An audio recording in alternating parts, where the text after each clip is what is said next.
Welcome, ladies and gentlemen, to the Uncovering Anomalies podcast. Yeah. It is.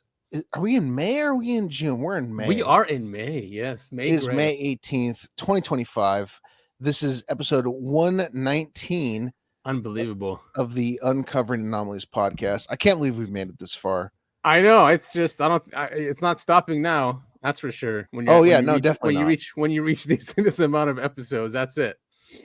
Yeah, you have to. You've crossed the Rubicon. That is, I have a need to know, Adam. Hello, everybody. And I am Time Cop Topher. So be careful, all of you people out there. I will go back in time and I'll erase you. What? Oh, erase. That's right. Yeah, yeah. With his back, what is it? The back kick they used to do, the jumping kick. All I know is he did the splits. That's right. That's right. Yeah. In midair. Jean-Claude Van Damme. In Time Cop. Time Cop.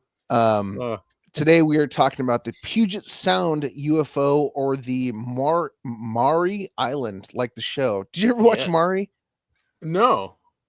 You never watched Maury? No. Or remind me. I mean, it's one of those shows where he goes, "You are not the father." Oh no, that doesn't ring a bell. So it's like a sitcom. No, it's not a sitcom. It's a quote unquote reality show. We used to have it on in the locker room when I was in college, like all the time. It's one of those, like, man, I can't remember the name of the guy. Anyway, they have these two people on, usually they're married, and the husband's going like, "That's not my kid. That's not my kid." And then they present the DNA test. Oh, yeah, that guy. Okay, yeah. Maury, the talk show, the daytime talk show. I remember him. Yeah, I remember him, and especially and the DNA test. Now, that rings a bell now. Yeah, he became big for that one. Popovich or something, right? Yeah, you know what's weird is he funded a newspaper up in Montana, like where I grew up. It's just a weird coincidence. That is weird. But anyway, good investment. All right, let's get into it, right? Yeah, let's get into it. We're talking about the Puget Sound UFO. Yes, we are, and let's get started with our music. Woke up and I can't feel my body. The room is dark, the people are shady. Their heads are too big, their bodies too small. They poke me with things that make my skin crawl. Oh my God, I don't think these are people at all. Now I'm running for my life. Need to get back to my kids, back to my wife. The little gray men, they point and screech. They must be upset that I'm off the leash. But don't worry, this will never happen to you. Because Adam and Topher will see you all through. That's right. Just keep listening to the UAP podcast. Yeah, listen to the UAP podcast. What's funny is UAP stands for Uncovering Anomalies Podcast, but the song goes the UAP podcast, so it's same podcast twice. Yeah. It's like the ATM machine. Yeah. The automatic teller machine. Yeah, exactly. So this is an interesting case. It's I think the oldest one. It happened a few days before Kenneth Arnold had his sighting, and a few months before Roswell. Kenneth Arnold, very famously, he was flying a plane and he saw, this is where the term flying saucer came from. Yes. He saw, but they weren't flying saucers. If I remember correctly, they looked like boomerangs. Yep, they looked like boomerangs. What he said was they flew like saucers on water, right? Yep. And so the media just took that. They're like, flying saucers. It does sound great. It really does. Clearly it stuck, because we're still referring to them as flying saucers. Yeah, so good job. The media does great when they come up with these terms. So they're talented at headlines also. There's so many headlines. If I don't click on, obviously you don't get the full story, but they're always so, sometimes it has nothing to do with the conclusion. Yeah, I mean that's what's most frustrating to me. As when you read the news, you see a headline that says something insane, and then you read the article, and it barely it's barely relevant to the title of the article. Exactly. Like, what the hell? I'm looking for what the headline was saying. I can't find it anywhere. But hopefully that's not the truth about this event. The Maury Island Incident. The UFO encounter of Harold Dahl. Interesting name. Sounds what would that be? Like Indian? No. No. Dahl. Well, Roald Dahl wrote a very Ah. famous series of books, and I cannot remember what he was. I mean, he was definitely English, but was he people who are English? listening to this? People who are listening to this would be like, "How do you not know what Roald Dahl wrote?" Roald Dahl. Yeah, I mean, amazing author. Yeah. So whatever the objects were, they were shining as though made of metal, and they were judged to be rather huge, measuring 100 feet in diameter. That is pretty big. Yeah, that is very big.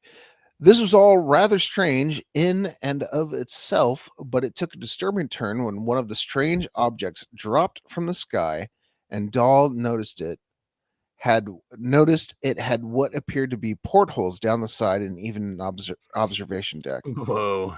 The incident was the start of a very strange early UFO case involving aliens, conspiracies, and the infamous Men in Black. Yeah, so this is like the first, they're saying it's the first case of Men in Black. What was that guy who was doing research and the Men in Black like visited him and he lost his mind or something? Like he saw their eyes over the lake. That was in the 50s though, right? You know what I'm talking about? I'm blank. I think you're thinking of the first person who talked about the Men in Black, and I can't remember his name. It's a really cool story though. I would love to do a deep dive on the Men in Black. I think it's a really fun story, and I mean, I love stories about the Men in Black. They're super creepy, super weird, and I'm totally into that. Yeah, you watched Fringe, right? Yes, of course. Fringe is one of my favorite shows of all time. Listeners, watch Fringe, and also if you are in the mood for a movie involving the Men in Black, watch Alien Code. Oh yeah, you let me watch that one. It's really, really good. It's really good and involves the Men in Black in a very cool way. And in a way that makes sense. Yes. So continuing on the article. As the strange thing continued to fall, it appeared as it was on a collision course with the boat, and Dahl began fleeing, eventually making his way to shore where he continued to view the surreal chain of events unfolding over the ocean. He supposedly photographed the unusual craft, and then something happened to add to the strangeness. Oh, yes. Here we go. At some point, another of the UFOs descended to join the first one that had descended, and appeared to dock with it in some way. However, whatever the ships were doing appears to have failed, as a horrific sequence of events ensues. Great writing there. Very script-like. Horrific turn of event at Maury Island. You are not father. Dahl claimed that a sudden loud boom occurred and one of the ships began spewing white metal fragments, followed by an explosion of what appeared to be lava boulders that hissed and steamed as they hit water and flew everywhere. Several of these shards of dark stuff were apparently hurled toward the witnesses,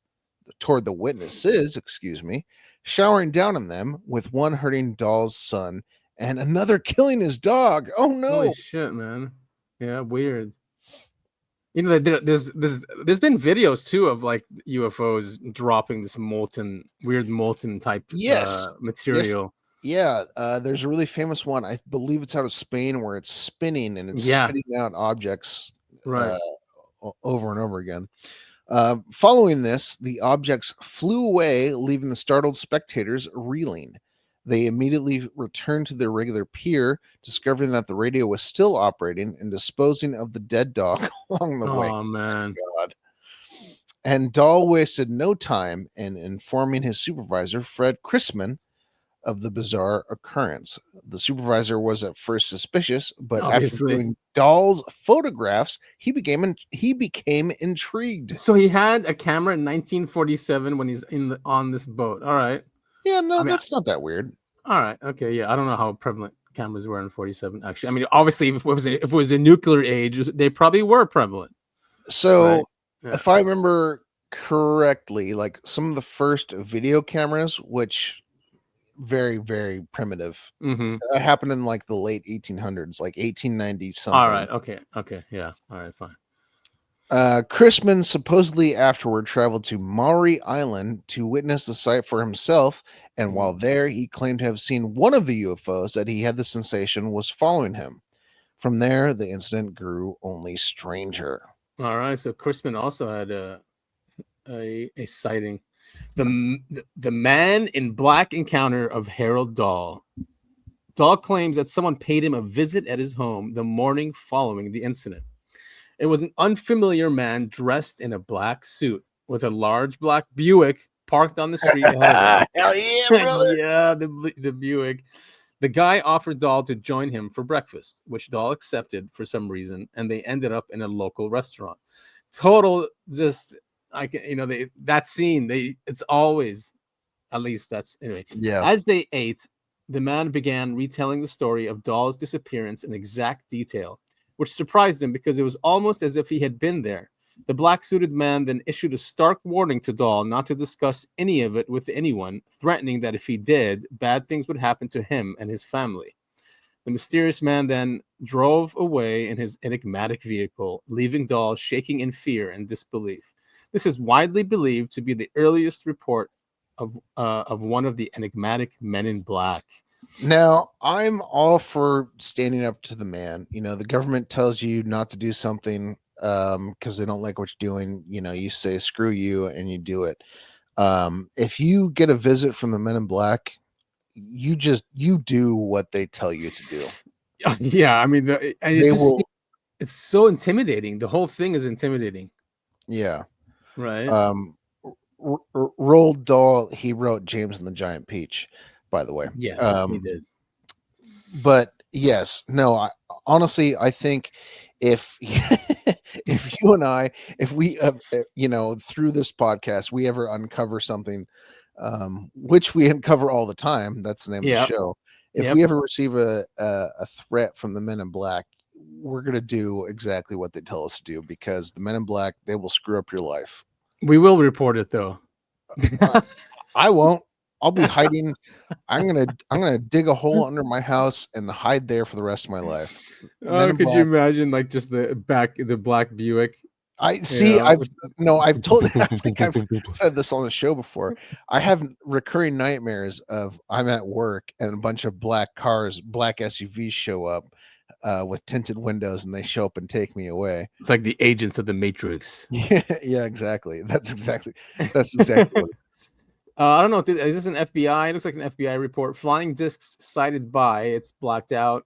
The following, in general, are the facts regarding that started by. Oh, it's not. I can't really read the whole thing. Sorry, people. We'll just continue. Boise? Maybe it's Boise.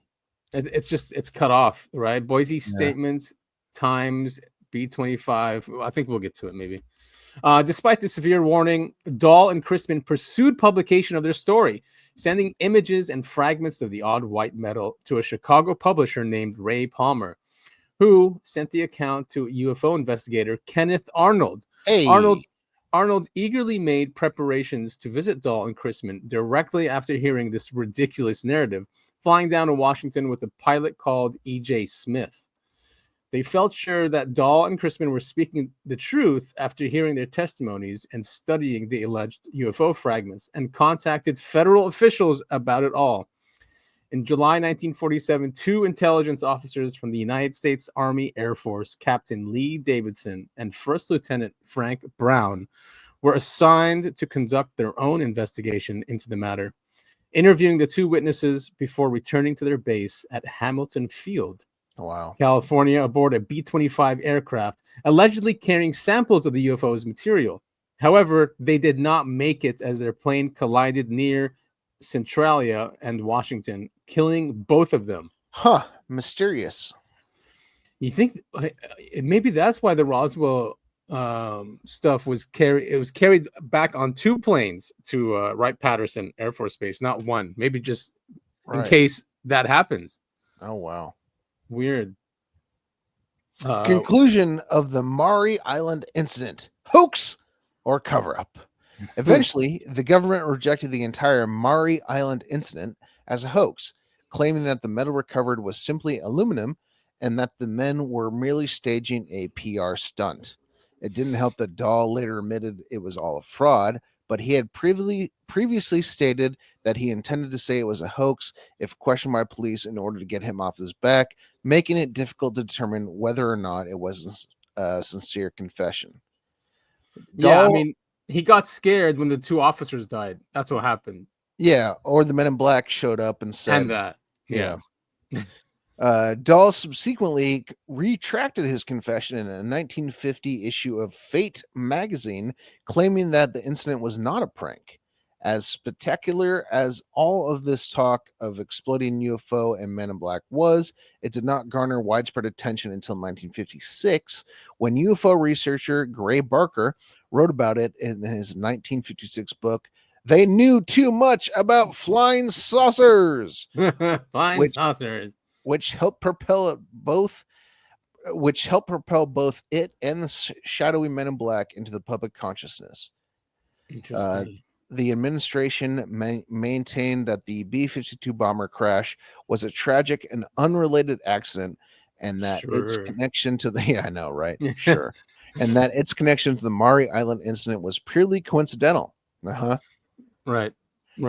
Naturally, conspiracy theories abound, the most prominent of which being that the government did discover something and that the accident was staged to erase the investigators and their evidence. Well, that's a bit, yeah. Woof. I mean, it's not that far-fetched, honestly. I mean, look what Boeing did to its, whistleblowers. I know all of them. Well, 2 of them. Yeah, we covered that. Pretty scary. We did. Yeah.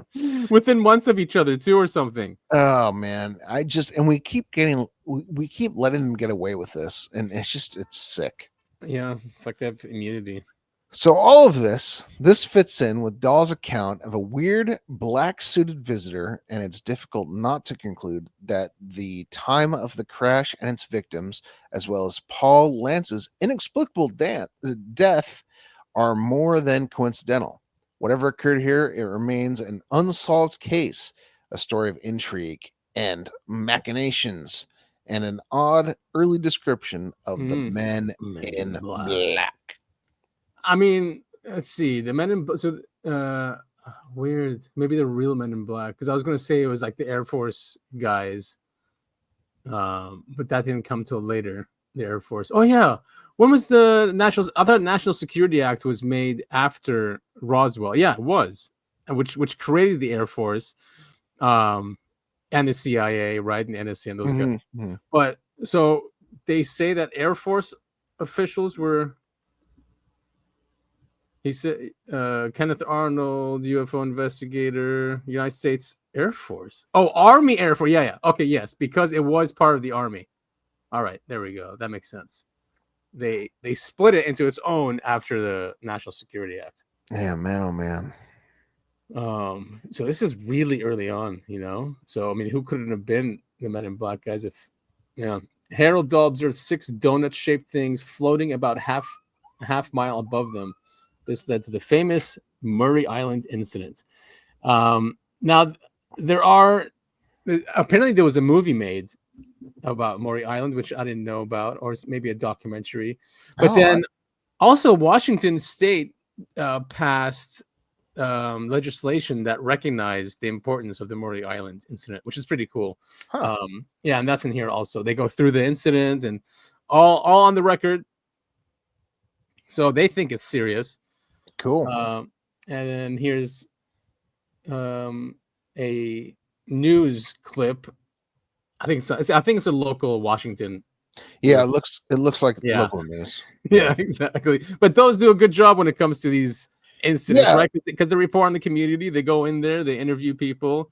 Yeah, there's nothing wrong with local news. Actually, I think local news is probably the most. I think it's the best news you can get. I mean, it's the least in propaganda. Yes, exactly. Yeah. Right. It's still there, but it's just not as much. Especially when it comes to like the local stuff, because no one is influencing them there. They would influence them on a national subject, right? Here, right. cover it this way. Yeah, they're not. Yeah, I mean, local news. I mean, sometimes I'm not going to say always, but Yeah. they're not always pushing. Whatever. Yeah, like you said, propaganda. They're just reporting on what's happening in the area. There's no reason. Exactly. There's no reason to push. Right. Whatever agenda is going on in the mainstream media. Exactly. Yep. Agreed. All right. So let's listen to this. Before there was Roswell, before there were flying saucers spotted over Mount Rainier, there was the Maury Island incident. It's gone virtually unnoticed, though, for 65 years, but now it is getting new life in the form of a movie and even a celebration in Burien. KOMO4's Matt Markovich takes us back to that UFO mystery that started a flood of sightings.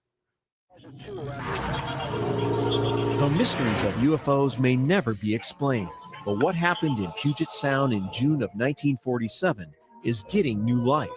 That's when Harold Dahl, salvaging logs, said he saw flying saucers. One was in trouble, dropping molten hot debris, killing his dog, burning his son. He told no one. He was then visited by a man in black, followed by a mysterious plane crash, killing the two pilots, allegedly transporting debris dropped from the troubled UFO. It's all known as the Maury Island Incident. There are just many unanswered questions, and that makes an intriguing mystery. And maybe a solvable mystery, we don't know. In UFO lore, it's significant. It was reported 3 days before pilot Ken Arnold's famous sighting of flying saucers over Mount Rainier, the first time the term was ever used. Followed 2 weeks later by the reported alien crash at Roswell, and then the floodgates of UFO sightings opened wide. It's not promoted like Roswell, but I always say it's the Roswell of the Northwest. Seattle's Northwest Museum of Legend and Lore has a collection dedicated to the incident, including a piece of the B-25 that crashed near Kelso on August 1st, the first day the Air Force came into being. It became the first fatal Air Force crash ever, killing the two pilots. They were on a classified mission to find evidence and speak with Dahl. People have written it off as a hoax. And, we don't know for sure if it's a hoax, but... Wait. Did he just say that it was the first Air Force investigation, like after they basically were formed, and that those are the officers that got killed? Is that what he said? Back it up. First, the first day the Air Force came into being. It became the first fatal Air Force. It's not promoted like Roswell. No. You were but I just always there. say it's the Roswell of the Northwest. Yeah. I just want to go Seattle's back more. Northwest Museum of Legend and Lore has a collection dedicated to the incident, including a piece of the B-25 that crashed near Kelso on August 1st, the first day the Air Force came into being. It became the first fatal Air Force crash ever, killing the two pilots.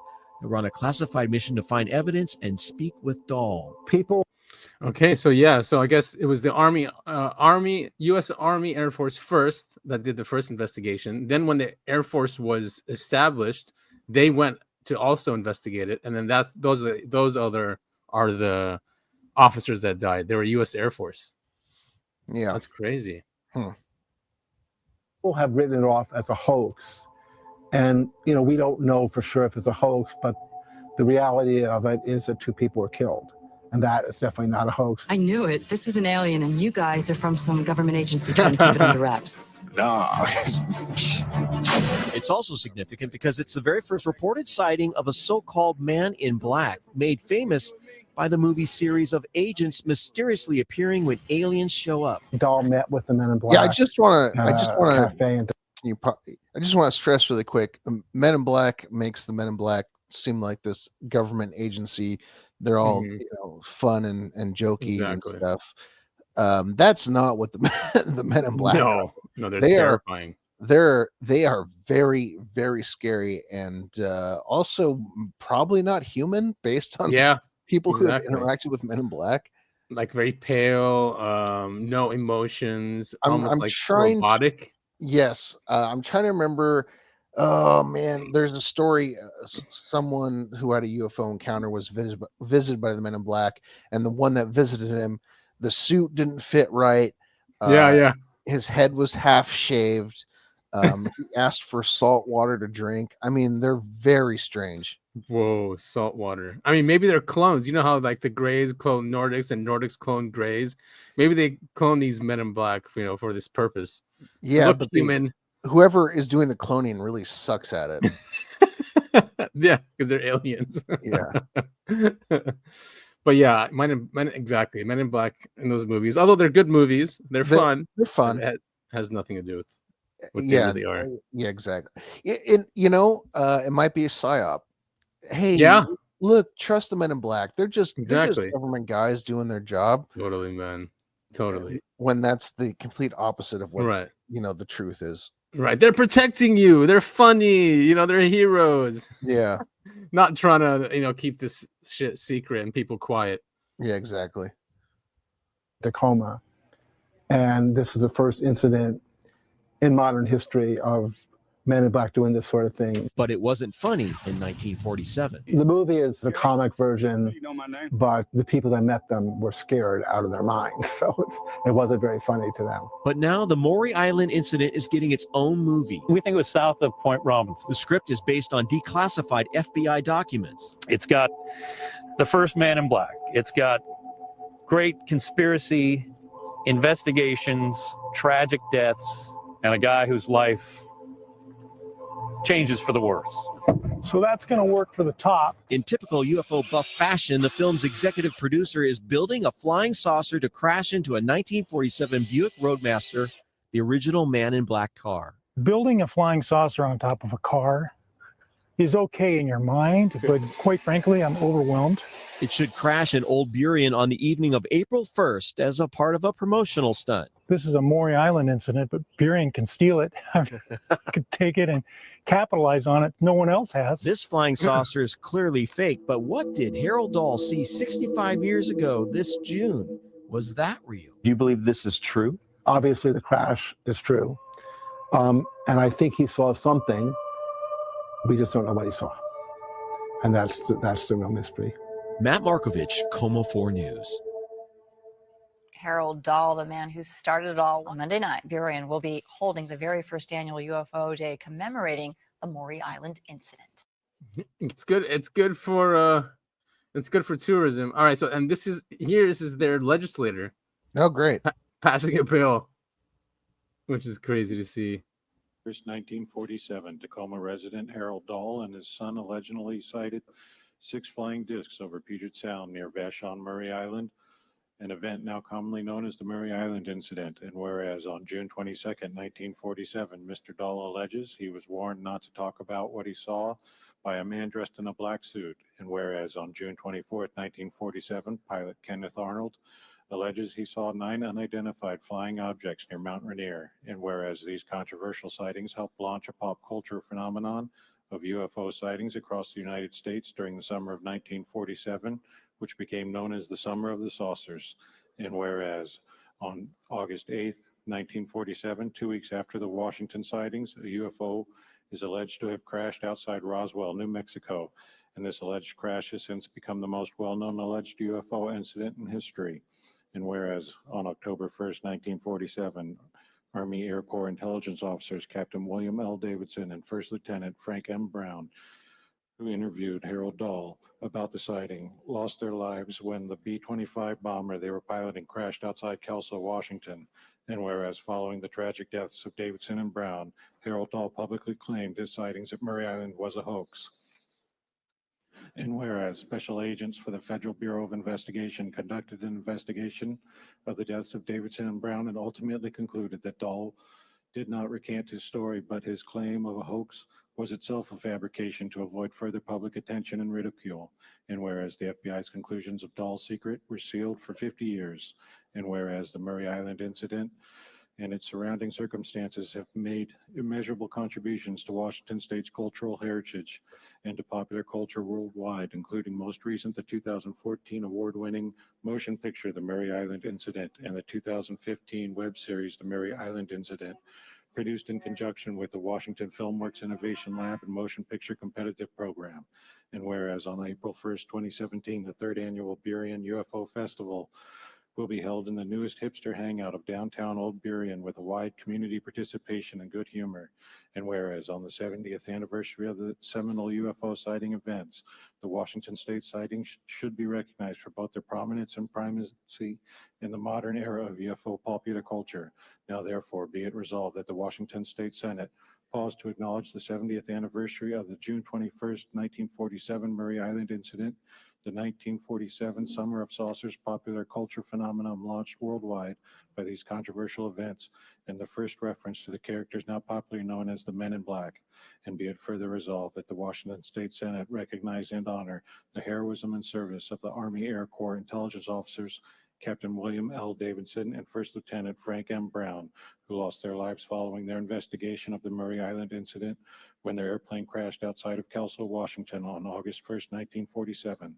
And be it further resolved that copies of this resolution be immediately transmitted by the Secretary of the Senate to the Air Force Historical Research Agency, to the Vashon Maury Island Heritage Association, to the Des Moines Historical Society, to the Highline Historical Society, to the Burien Historical Society, to the Longview Council. Well, they damn sure took it seriously, or take it seriously.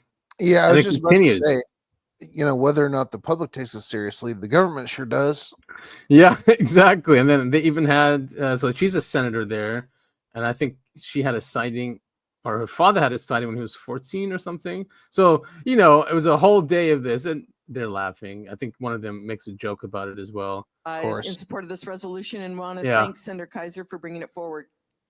This is so Maury Island, and Maury Island is where I live. The Maury Island incident is famous. In 1947, there were 6 UFOs sighted, 6. And recently I found out when Senator Fain was 14, he saw, I'm serious, he saw a UFO over Maury Island. So it is not that it ended in 1947, Mr. President. The incidents continue. They continue. And we have to consider that there is potential cosmic life over Maury Island. The island is famous. And for those of you who have not visited it, I would invite you. It's a very special place with a cosmic presence and the Maury Island incident. And if I do not come back someday, sir, consider that I may be on one of those UFOs. Thank you. I mean, why do they have to make a joke about it? Is, you know, they always have to just add in that little joke in there. Yeah, that frustrates me. Yeah, I mean, even I think she talks about Bigfoot here. It's, you know, people always use Bigfoot to just like throw. It's like the flat Earth thing when you add Bigfoot in. Well, it's one of those things where you throw in something ridiculous to discredit the whole movement. Yeah. So she does something similar to the Also senator. rise in support of this wonderful resolution. I'd also like to remind this body that it's not just on Maury Island that a UFO, one of them crashed in the hills behind where I grew up. And the reason I know about it is because Bigfoot came and told me. Oh, come on. Like, what? Why even get up? Why even get up to say that? Like, it's such a waste of space. Because of what we just talked about. You got to throw in a bunch of bullshit to discredit the whole movement. Oh, man. Is there anything here? What's this one? Air Force Day marred. Oh. The crash. Oops. That's it. 2 reportedly killed in crack up on Gobble. What is that? Gobble Creek. Yeah. So I don't know. I mean, you know, the guy said it was a hoax, but you know, what he said was if they can't question me, I will say it's a hoax. Is what he said. He got visited by the Men in Black, and then he said it was a hoax, and then 50 years later or whatever, he said it was not a hoax. Yeah, I did not make this up, but I was intimidated, you know, to say it was a hoax. Right. Exactly. The evidence was there. They sent it to Chicago University. That molten stuff. That's crazy, though. I was like earlier in that last video you just played, looking at the photos. Man, thank God we've got great artists. But yeah. Can you imagine seeing? No, it's like a movie. You're on a boat. A UFO drops out of the sky, shits a bunch of lava rocks that kills your dog. Kills your dog. I mean, what a day! You know what I mean? It's just like, and then the Men in Black show what up. What else is gonna happen? Yeah, and then the guy in the black Buick shows up. Yeah, exactly. Yeah, it's just like, oh my God. And takes him to the diner and says, "Listen, don't say a word about this." Yeah. Oh man. So, and then this is also a local thing. They interview. I think there's a center now that was erected or created So these are the Nice. 2 owners of it. All right, A lot cool. of justifications for what actually happened. Scott and Steve, for someone that doesn't know the Maury Island incident, give me like the 10-second breakdown of it. Okay, in June 21st, 1947, Harold Dahl was on a boat. He used to scavenge logs, and he was out there at 2 p.m. in the afternoon, and he saw 6 flying discs. They looked kind of like donuts, and one of them was in trouble. Another one came next to it like it was going to fix it or something, and a bunch of stuff fell out of the one that was in trouble. Some of the stuff hit the boat and killed their dog, injured his son. Oh, not the dog. And it was like hot molten. They called it slag. And you're holding this rock here that is allegedly a piece of that slag, possibly. So this came from This was the found- saucers. Yeah, this was found by a young boy named Elmer Frombach. It kind of reminds me of the movie Nope. Oh yeah, yeah. When they So, do stuff like this. Yeah. spoilers for that movie. If you haven't seen it, go watch it. It's great. Yeah, But the UFO, it essentially eats organic material, and including people. It spits out anything that it cannot eat, and that kind of reminds me of this. Interesting. yeah. In a way, I mean, in the movie, it's it's spitting out like watches and shoes and stuff like that, Right. and gold and Non-organic stuff. matter. Right. Yeah. This one obviously is spitting out not organic, but rocks, Metallic or some something. molten stuff. But it does remind me of that a little bit. Right. in 1966 in a tree on Maury Island at the crash site. And then this inspired you guys to make a short film about it, which led to a festival that's happening tomorrow, actually. Tell me about this award that you won real quickly. Okay. Actually, this is we've won a lot of mainstream awards. We're actually particularly proud of this one because this is best short film at the Global UFO Conference in Phoenix, which is the largest UFO festival in the world, which is actually kind of fun. And we just love the design, the unique design of this award. It's a whole bunch of fun, but the audience loved the film. It's been a great process. And the one thing we haven't talked about, did which they I think say is what the movie is? What? Did they say what the movie is? Because I'm interested in. I always love short films. That's one of my favorite deep dives on YouTube is watching short films on YouTube. Yeah, I guess it's the Maury Island incident. Is that the one? The movie? Yeah, I mean, I don't know. Should I see if there's a preview about it? Yeah, let's do a quick little search because I want to watch this. I'm sure. Let's see, preview Maury incident. Maury Island incident preview. I mean, if it's award winning. Yeah, I mean, I'm like I said, I love short films. I want to see what they're talking about. The first Men in Black. The benefit for nope, not the, here it is. Here it is. Trailer. So here's a trailer here. Yeah, cool. Let's try this. You tell me when I say something that isn't true. 6 flying discs, maybe 100 feet across, hollow in the center. One of them is failing. You wonder if it'll crash into your boat. It happens very fast. You can feel it like a bomb.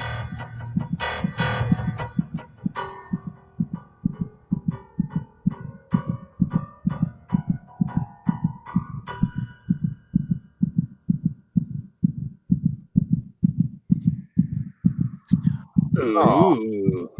That looks terrible. Yeah, I mean the quality was not. It's 11 years ago, 10 years ago, 11 years ago. Yeah, the quality seems very amateurish. Well, right. Maybe 10 years ago that was really good. I'm too young to know what TV quality movies looked like 10 years ago. Yeah, agreed. So I guess these guys are the filmmakers of that. And when was this? This was like 7 years ago. So 7 years ago, they got the award for it. And I don't know, maybe because back then, not that many of these things came out. You know what I mean? I mean, now it's just put on anything like Prime, Netflix. All Yeah, of them have like so many like documentaries. So I think it was a different age back then. But maybe it's a good movie. I don't know. I don't want to say it's not without watching it. Right. Yep. Right there Right. with you. But cool incident. It has everything there. It's smack in the middle of this going on. So I'm leading to real. And Yeah, no, I definitely think something happened. I mean, the thing killed its dog. yeah, exactly. It's not like It people killed were its dog. saying in the beginning that there's a foundry there nearby, so he just picked up something. Then why is the dog dead? You know? Right. Yeah, and then those two officers in the B-25 or 52. Yeah, that that's crashed. that's really weird too. Yeah. Mhm. And after that incident, when the Roswell happened, they made sure to have 2 B-52s. That's saying something, like some protocol changed, Right. right? Exactly. Yeah, no, I think that's dead on. And the Men in Black thing, and that's before we created the National Security Act. So, Well, and saying something that's either has always been separate from the government trying to control this, or and these are it's before Men in Black were like part of the lexicon. Yeah, exactly. So there's a lot there for it. The only thing that they use is that he said if he was questioned more, he would say he's a hoax, but obviously he was scared from, that guy visiting. I mean, he's just in a small town in Maury Island. This guy shows up in a black Buick and, dressed in all black. And he's like, I don't want any trouble, man, anymore. So whatever. Probably the Men in Black probably had a head shaped like a football. Yeah. Yep. Yeah. Yeah, exactly. So yeah, cool case. Very cool case. Not so much to go off of. There are like the FBI documents, but it's just everything that we spoke about. They just put it into official documents that they only released 50 years after. So I'm wondering why this wasn't a bigger story. Because Roswell obviously was huge. Was I mean, huge, we're still talking about Roswell. Maybe today. because the death of the Air Force guys, the investigators. It got covered up so hard that nobody talked about it for 50 years. Because there was a death, right? I mean, they had to make sure. I mean, there was a death like linked to these things, which they were scared of anyway for panic. People might be like, oh, they're killing people. Yeah, boy, man, scary case. Really cool though. Yeah. I love it, man. Cool. I love it. But and then one came up, and I think we should cover that next. I wrote down on my notes which one. Remember the one in the 50s? The farmers that were shooting at these weird, small-looking guys with long arms. Yes, and I think the official story was they were shooting at owls or something. Like, you're kidding me? No, if it's the one I'm thinking about, the official story was that they were shooting at owls, which is insane. That's ridiculous. Yeah, unless they're on like drugs or something. Oh yeah, so it's called the Kelly Hopkinsville case. Yes. So, yep. Yeah. This is the one I'm thinking about. Yeah. All right, we should do that one next. Yeah, I would love to. That's a really fun case. And it's still really early on in the 50s, and it's an entire family. Yeah. And I think and they were holed up in their shack. Yeah. And the dad went out and started shooting at these things, and the government came out and said he was shooting at owls, which is just so stupid. It is really stupid. And I think the Air Force are the ones that did the really detailed drawings of them, because I think it was a blue book case. Yeah, I think you're right. I think it was a blue book. Yeah. Yeah. Insane. Well, Matthew Brown did his final interview with Corbell and Knapp. Yeah, and I've got some issues with Corbell. Yeah, So- I mean, he tries to make it about himself. Yeah, go ahead. We'll get to it, but Matthew Brown comes out and he's talked about all of his discoveries and all this stuff. Yeah. And he closes it with, God is real. There is God. Well, that's going to trigger a lot of people. And Corbell just doesn't ask any follow-up questions when it's like, Yeah, how do you come to that conclusion? Yeah, exactly. Right.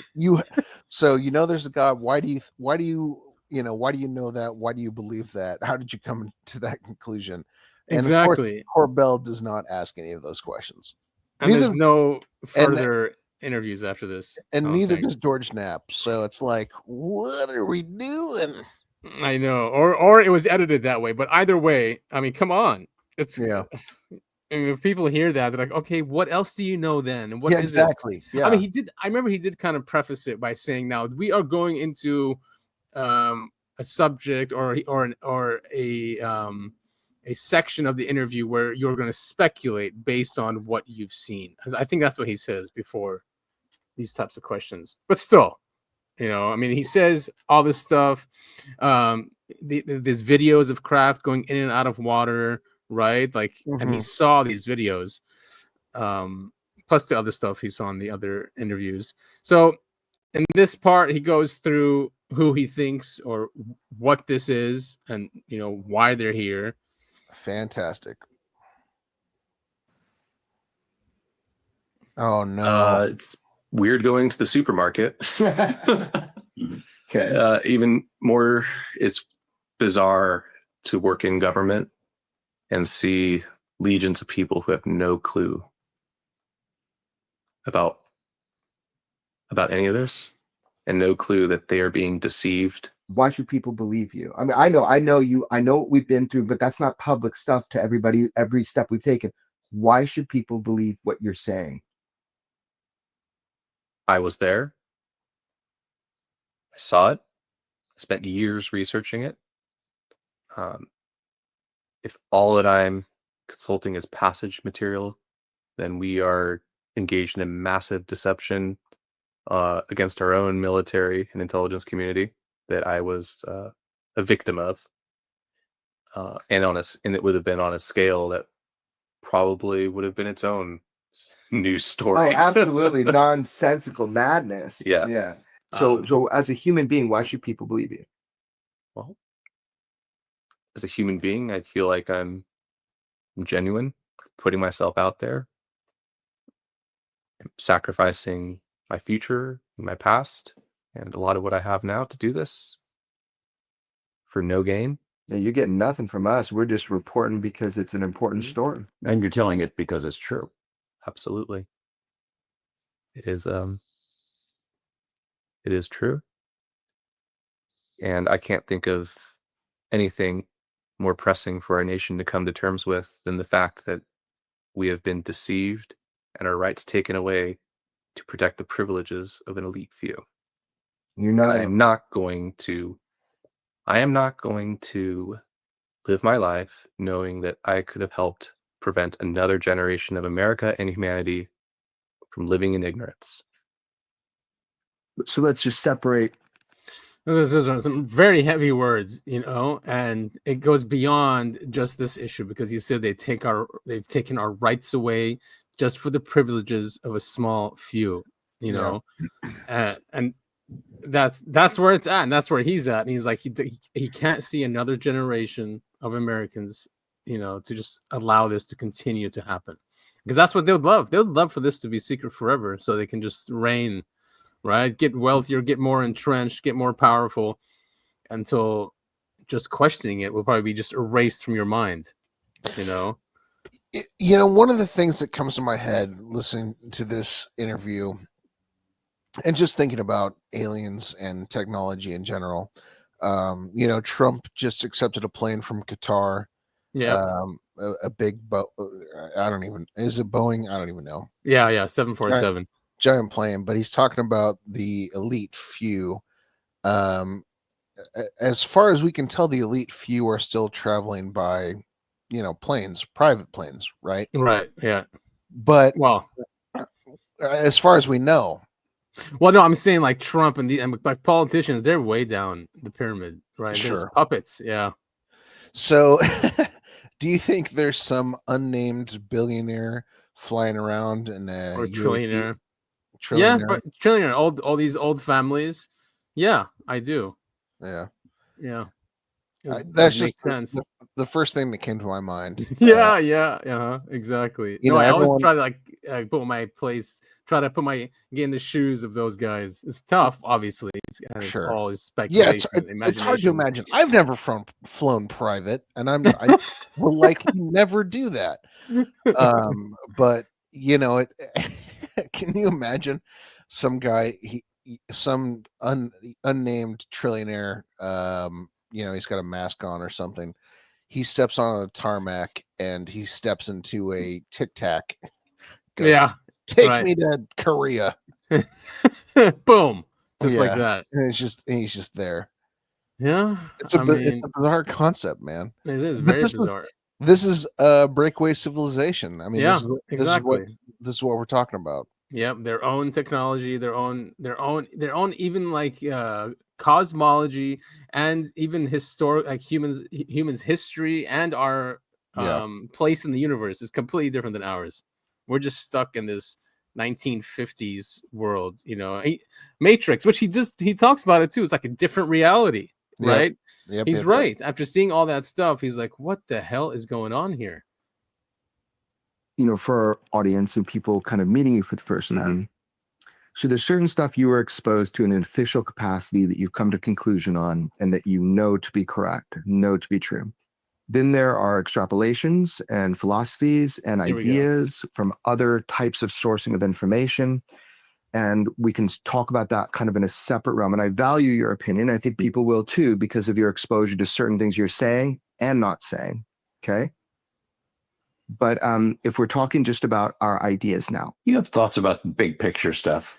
Yeah, see, he did preface it by saying, now we're just talking about ideas and your opinions from what you saw. So I think that's what the preface is before he says the whole God thing, and so I think it's important to say that. Who they are. Is it more than one they? Is it us from the future, ETs, interdimensionals? Do you think there's anybody in government who knows? And if they do know, is there any reason why this should stay secret? Or at least some of it should stay secret. The public cannot handle. No. The only reason for secrecy is fear and greed. And that is the paradigm that we must confront and overcome. As for the public and what their reaction might be to this information, good, bad, indifference, I think we already have our answer. It's going to be indifference, unless the stakes are made clear. You're an absolutist. You're like, yeah. See, I mean, he's right. We're going to see the indifference because I think the American people have been so psyoped over the years. Yeah, that it is going to be indifference unless they know what the stakes are. But this is the whole thing. I mean, supposedly the government won't tell us about aliens and UFOs because the U.S. populace would freak out about it, right? Right. Yeah. He's saying the opposite. Where he's saying, there would be indifference. Yeah. I mean, the thing is, but once they say it, even if let's just say the scenario that they do come out, and it has to be the president, right? And say that there is indifference. It will still happen because even though it might take 5 to 10 years, but yes, the initial reaction will be indifference. Then people will really start looking into it and say, listen, the president said it, right? And they can use that. But the immediate thing will be indifference. Because then people can educate about it and say what the stakes are and what this secrecy has led to, like just a corruption of our institutions. All right, so rip the Band-Aid off. There's no Band-Aid. There's no wound. This is not about protecting, healing. This is about power and control. This isn't about trying to save what's good. It's about getting rid of what's evil. Power and control, meaning controlling the technology and what it would mean. Those are just means. Controlling humanity. Everything. Do you suspect that there are reverse engineering programs, that there have been crashes, that there are attempts to replicate that technology? You got hints of it in the ARV or RV, that we're trying to build what these things can do. Do you think we've done it, that we've accomplished it? Somebody? Yeah, I think we've absolutely replicated some of these capabilities in inferior forms, and oftentimes maybe disaggregated from what was at once a unitary system, but we're only able to do a small part what that system does. We've seen people say they think that the Tic Tac is something we had 21 years ago. And I'm wondering, well, where the hell is it? I mean, if we have this technology, we've done some of it to get even inferior versions of it. Is that something that's going to be incorporated into the U.S. military arsenal, or is it something that's outside of it, that's controlled by somebody who's not using it for national defense? I think the U.S. military might be allowed to use some of this technology in the national defense, but I don't think they ultimately have control over it. Whoa! And you see his face? And he smirked. He's like, "Huh." And Yeah. then he's like, "The U.S. military is not allowed to use it." That's very strange to me, right? Especially especially his face too. He's pissed when you look. He's being asked that question. You know, he like goes, like this, and then says that. But yeah, where were you going with that? No, I mean, so the U.S. government has this technology, but the U.S. military is not allowed to use it. No, I mean, the contractors have it, which are like international and owned by international investors and groups. so it points to a global government. Yes, like an essentially. international inform. Yeah. Exactly. Yeah. Wow. I want to see his face again. Arsenal, or is it something that's outside of it, that's controlled by somebody who's not using it for national defense? I think the U.S. military might be allowed to use some of this technology in the national defense, but I don't think they ultimately have control over it. Very strange. You know, this is a kind of Yeah. arms race. It's a technology race. Whoever gains the ability to effectively weaponize this, they win. We know that UFOs, due to the propulsion systems, are a matter of national security and weapons of mass destruction. And we know that. We don't think that. We met with people that deal with that, right? Do you agree with that? Do you think that we are in a race with China and Russia? There's other countries competing to weaponize this. And do you think that's a problem? Because you dealt with weapons of mass destruction in your official career. I think strategic deterrence has migrated out of, has evolved from being relying on nuclear weapons as the pinnacle. Mm-hmm. I believe we have, and others have developed the means to maybe utilize nuclear reactions to create some very dangerous effects through directed energy. Your concern is directed energy weaponry. Among many. Among many. But when it comes to WMDs and relations to this technology, I think we have been successful in both deriving new science that we have then suppressed to preserve a strategic advantage. And I think I probably don't want to talk too much more about deterrence. Interesting. You know, I think like when we like tell countries they can't have nukes, I think it's the research that comes out of it, not really the nuclear weapons. You know, I think it's the research that comes from them understanding how nuclear energy and nuclear technology works. Because like Iran now is saying, oh, we have these new weapons and we haven't introduced yet. And there's been reports right from the Pentagon saying that they have plasma weapons. I think that comes from understanding this physics, and that's what they're really worried about. Not really the bomb, you know what I mean? And because we are a UFO podcast, I have to wonder if there's a certain threshold you hit, whether it's nuclear weapons or plasma or whatever, where you go, hey, we've got this great nuclear bomb, and then the aliens step in and go, no, no, no, you're not yes, that.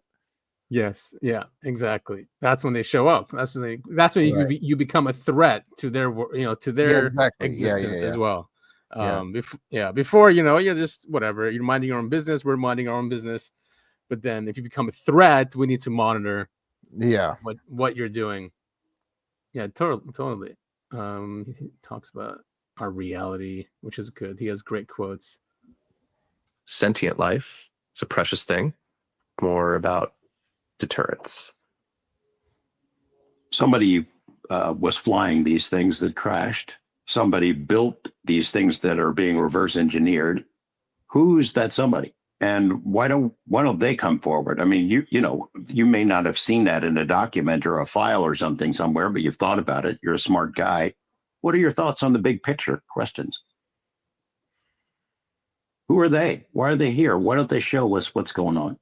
I think I we've heard have this. a good degree of confidence that the reason they're here is us. I think life, especially sentient life, is a precious thing. And I think to some, it might be a resource. I think humanity to some level is a resource for them. Like a commodity? Possibly a commodity, possibly form of entertainment, possibly medical related. Think they live here? Yes. For all intents and purposes? Yes. Always? I don't know about always, but it certainly appears that they have been here for most of recorded history. At least some element of this has been here for most of human recorded history. You think we would see them if they didn't let us see them? Like, even with our more advanced sensors, that they pop up, but they can also disappear. And do they allow us to get these glimpses? Is that a game of some sort, I wonder? Or an education process? It's a bizarre one that I could not understand if it is a game. I think they're both just as powerful as we think, but also less. And I think there is not a single they here.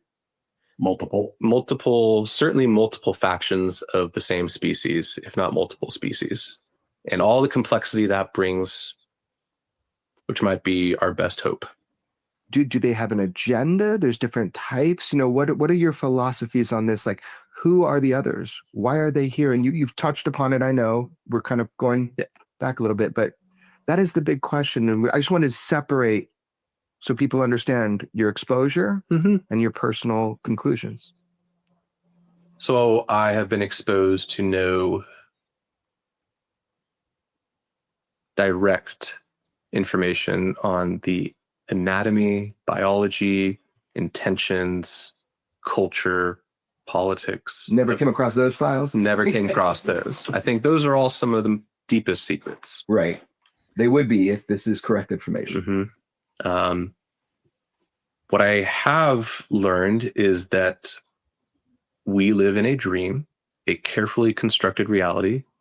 We make use of a science that is tightly controlled and suppressed and distorted.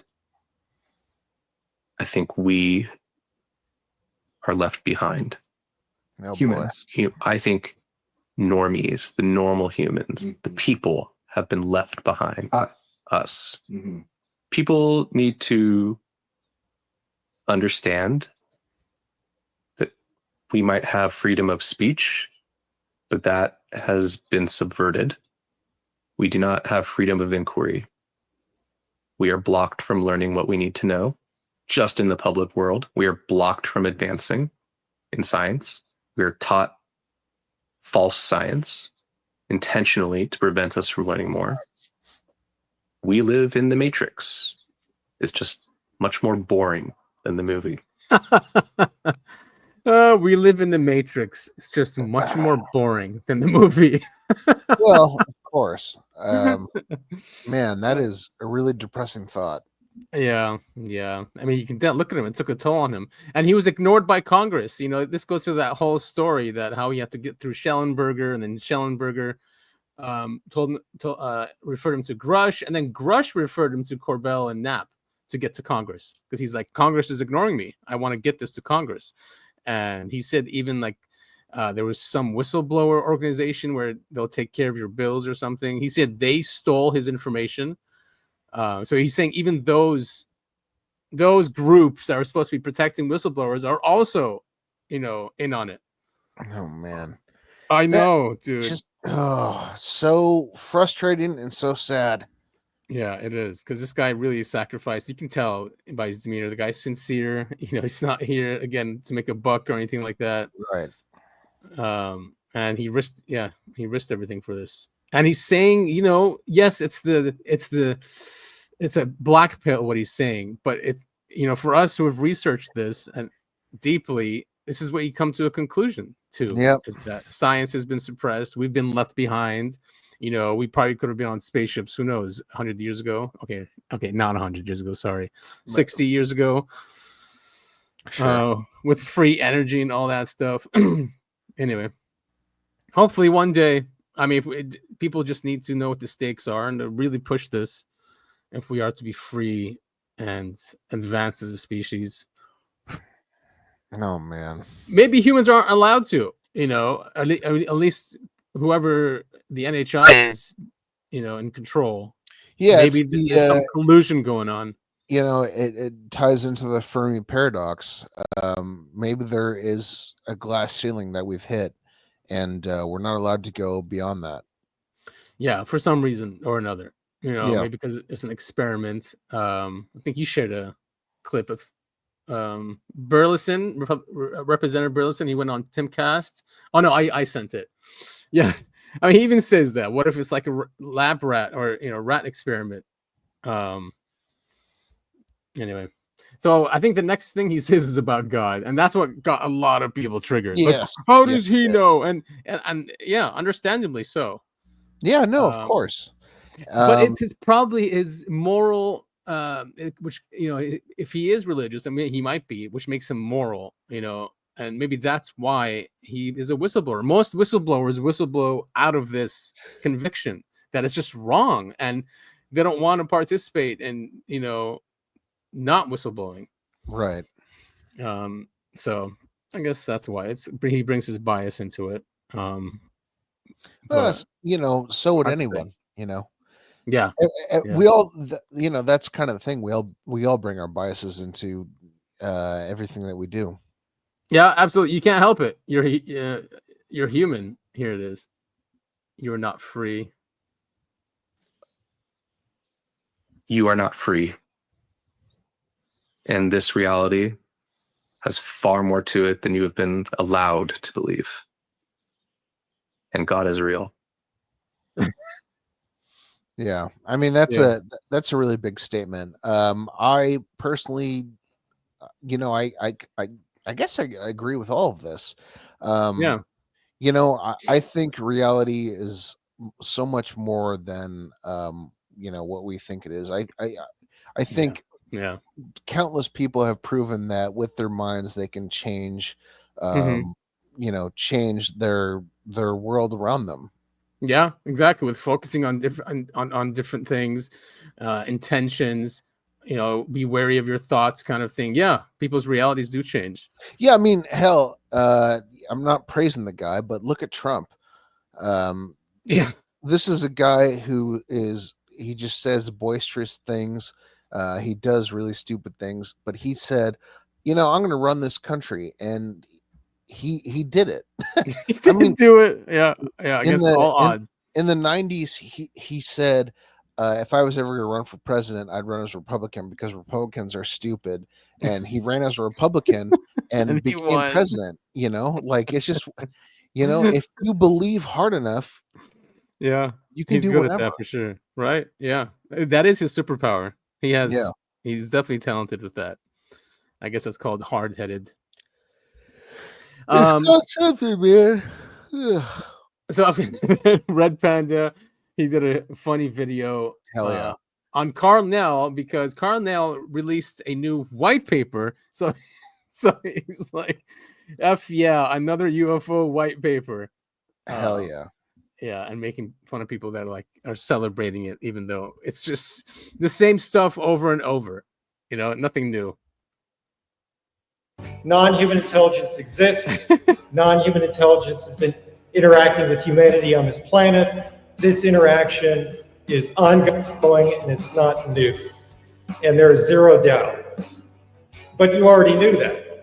So how do we go about convincing other people that this is the case? And there is zero doubt. Particularly people that aren't necessarily privy to all the information. That's for zero doubt, for zero doubt, for zero doubt, for zero doubt, for zero doubt, for zero doubt, for zero doubt, for zero doubt. Like Paul Hellyer. And there is zero doubt. Click at Tom Eshett, and there is zero doubt. Chris Mellon, and there is zero doubt. Lou Elizondo, and there is zero doubt. David Grushis, and there is zero doubt. Floor video, the gimbal to go fast, for zero doubt, for zero doubt, for zero doubt, for zero doubt, for zero doubt, for zero doubt, for zero doubt. Some of us might know, including people that have been in the intelligence community, such as myself, for zero doubt, for zero doubt. Non-human intelligence. Very nice. Hilarious. There's zero doubt. There's zero doubt. Anyway, but we'll link his paper. This is called the UFO Enigma, a call for us for U.S. government disclosure. So brand new. It's I guess this is the sole foundation, so they do this for the investment community, and there's still a lot of people that need to be convinced, right, about this subject. And this is for the investment community, just to be clear, because if we bring private money into this, because obviously it went private and broke away, right, and there's no getting it back, and I think they've realized this. So if the current investment community can get interested in this and have hopefully that they don't break away, but they probably will, won't they? Maybe that's what just happens constantly. Yeah, of course. Yeah. They're like, oh shit, this stuff is powerful. It's ours. Gotta get out of here. And maybe that's why there's so many multiple human groups, right? Maybe they all spawn from this system, and that's why they don't want to change the system. I don't know, man. It's speculation. Yeah, I know. Yeah, but I think you're onto something. You don't want to change the system if it's benefiting you, right? Right. Yeah, and it's a system that they can print money infinitely, Yes, and they we can. and people will just work for it and strive for it no matter what, right? Just the idea of having all that money and going IPO and having my own invention, and maybe there's something to that. That's a system that's very beneficial for, I don't know, breaking away. Yeah. Something Jeez. like that. I don't know. And then you sent me. I sent you a lot of stuff. We were talking about this before the show.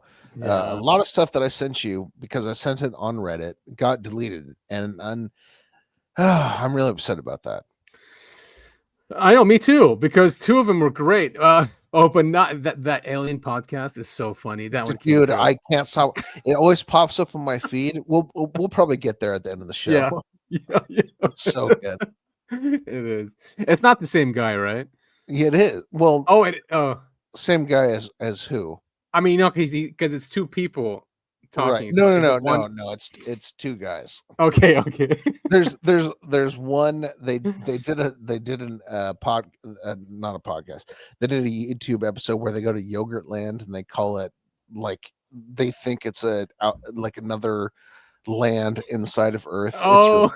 It's really Oh, the sleep one is so good too. All right, so this is Corbell and Knapp saying allegedly that they have a new video which is really weird. And of Types course of visual evidence. I think we're going to see some footage in the future from me and George that we've obtained and are making sure it's safe to release. That is shocking. It's different than a lot of what you've seen before. The shapes. Yeah, I mean, your experience. The shapes. Is this an old one? Types of visual evidence. I think we're going to see.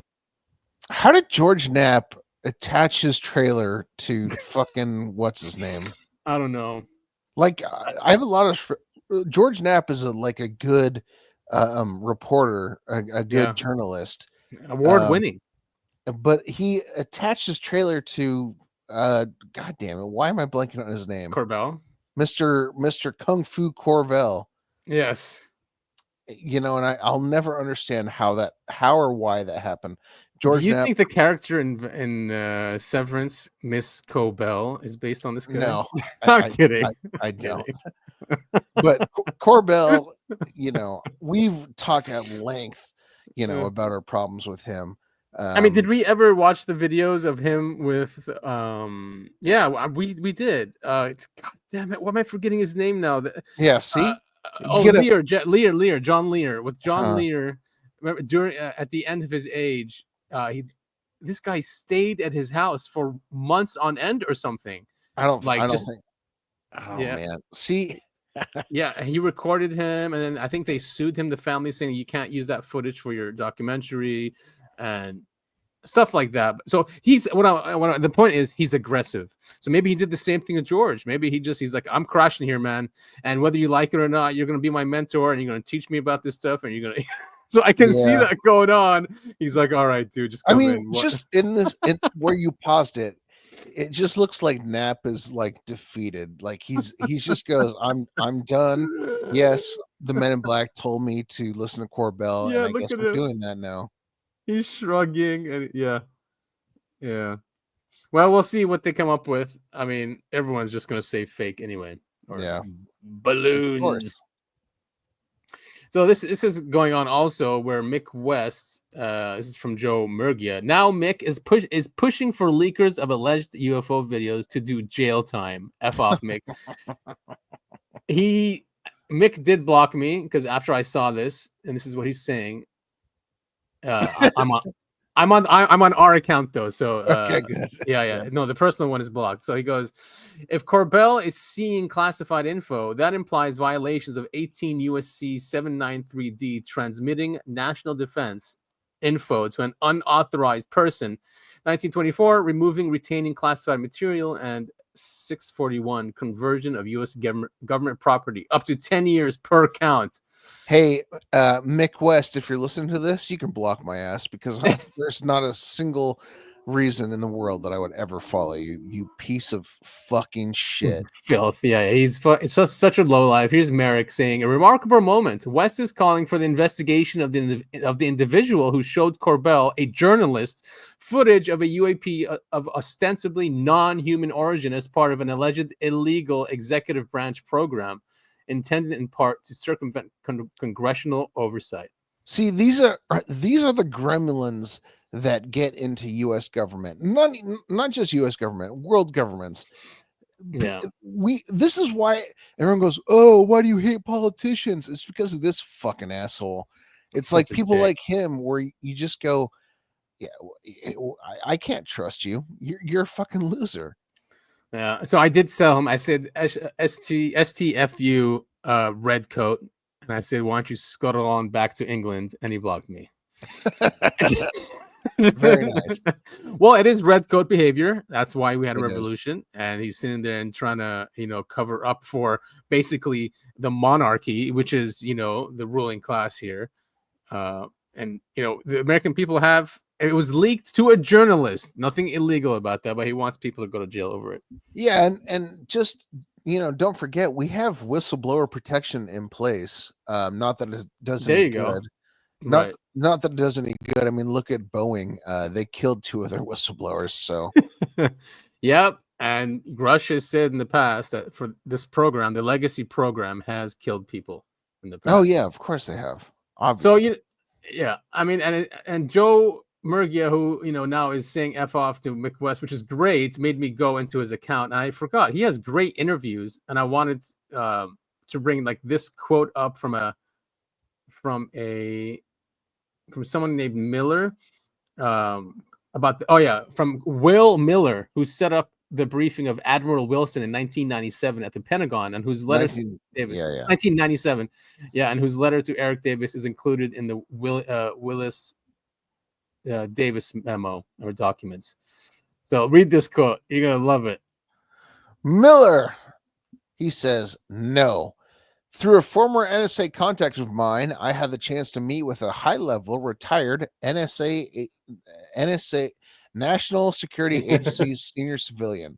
And this gentleman, we talked about the subject of UFOs and, again, whether any government agency either had information on the subject or had interest in. And he revealed one tidbit of information I found very interesting. He said within NSA, there was a document known only as, in quotes, the document. And it was on the subject of UFOs and extraterrestrial intelligence. And it was so highly classified that only the director himself and perhaps 1 or 2 other people were actually able to view it. Its existence was widely known, but again, very, very close hold information. Imagine reading that, dude. Imagine reading that document. I'm the intern for this summer. Where do you want me to put this document? Oh God, it reads really scary. It reminds me of like how Scientology is set up. You know, when you go through the OTs, each one there's a document that you read. Yeah, and where is the wife of the leader of Scientology? Where is she? She hasn't been seen for 20 years. L. Ron Hubbard's wife? No, L. Ron Hubbard died a long time ago. No, the new guy. Miscavige. Yeah, Miscavige's wife. She's dead. She's missing. What? How have you not heard about this? Yeah, I don't think I heard about this. She hasn't been seen in public for like 20 years. There's a Holy shit. there's a whole thing about this. And they haven't done any investigation into it? They can't. It's the Church of Scientology. Yeah, they're powerful, dude. It's scary. Like Putoff used to be a Scientologist. I think a lot of dude, you have to actually look into this. Miscavige's wife has been missing for like 20 years. There's no body, no one's seen her, no one's talked to her. It's widely believed that she's dead and buried someplace out in the desert someplace. Oh my god, dude, that's crazy. They're scary. They're very scary. They follow you if you leave the church. Yeah. And they don't let you talk to family members and stuff, right? Oh, it's a cult. Yeah, for sure. So Burleson, you know, he had the meetings last week with Eric Davis. So he goes on the Timcast news or podcast and talks about what Davis told him. So they discuss it, and you can just see their faces. They're like, "What the hell?" And he's got a huge audience, right? Like 20 million or something like that.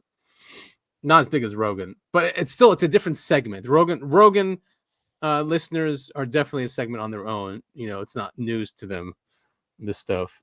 But Timcast, I don't think, yes, there's libertarian, right leaning, but not really into this subject too much, I would think.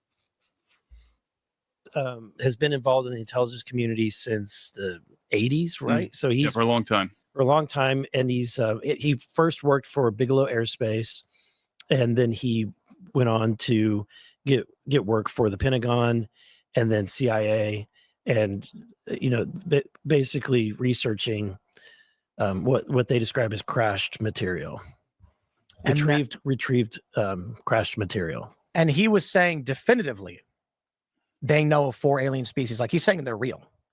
Right. Now, whenever I pressed him and asked him, at least in that setting, he did not say that he personally has seen these, right? But he described the 4 different types of aliens, the grays, the Nordics, the insectoids, and the reptilians that are commonly referred to in the UFO community. They would not just blend into the population. No. And that's at least, and I'm not saying I believe it. I'm just saying that's what I've been told. What if they're just people from the future? I think that's an interesting thought experiment, right? That what we're experiencing are future generations of humans who have mastered time travel. And if you mastered time travel today, wouldn't you want to go back and see what was going on in well, you'd have history? I would. You'd have to.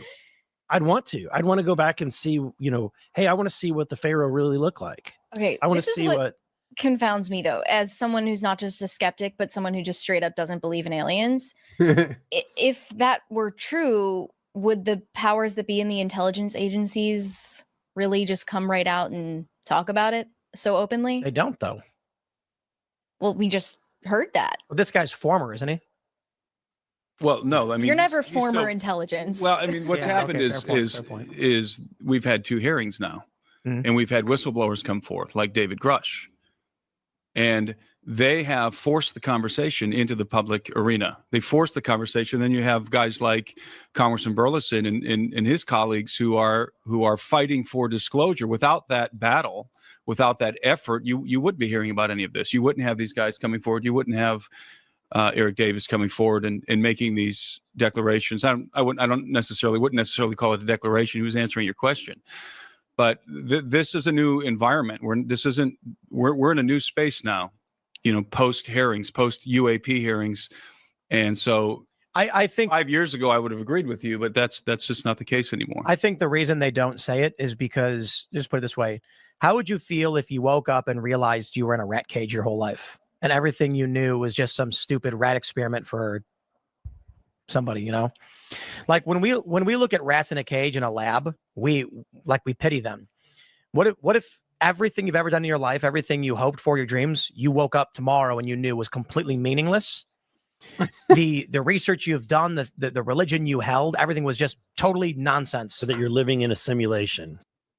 Eric, more of a black pill there. But see, this is what happens when people start going and questioning this Yeah. subject. It always goes into that, and the bigger reality. No, it could be just a whole paradigm shift. It doesn't. You don't have to follow it to that ultimate black conclusion. Well, I think one of the most freeing things that you can believe is that life is meaningless. And when you believe that life is meaningless, that means you get to make life, you get Meaningful, to find yeah. ways to make your life meaningful. Right. Yeah. Yeah. Exactly. That's a good thing.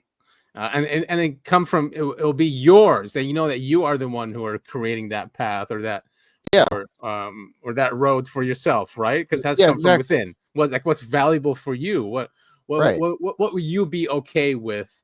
When you pass, basically. That's all it is.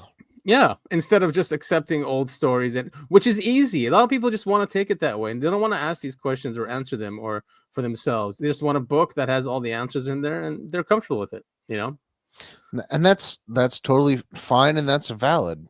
Right. Just don't block it off for the rest. Right. Exactly. Stop making it into like a Scientology cult, because that's what national security is. If all these.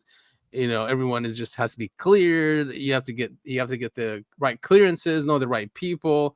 Right. This whole ritual of like only a few get to know what reality is. I don't know. I'm very torn with that too. Like, some people just don't give a shit. Do you want them knowing?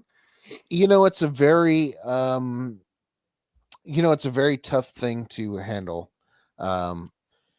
I think for some people, if you are revealed, if the truth is revealed to you, and you understand that life has no meaning and that you have to find your own life, I'd say half the people will be like, "Oh, sick. Okay, all right. Well, then I'm gonna go find my own meaning."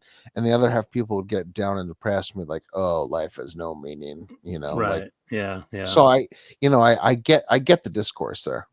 Yeah.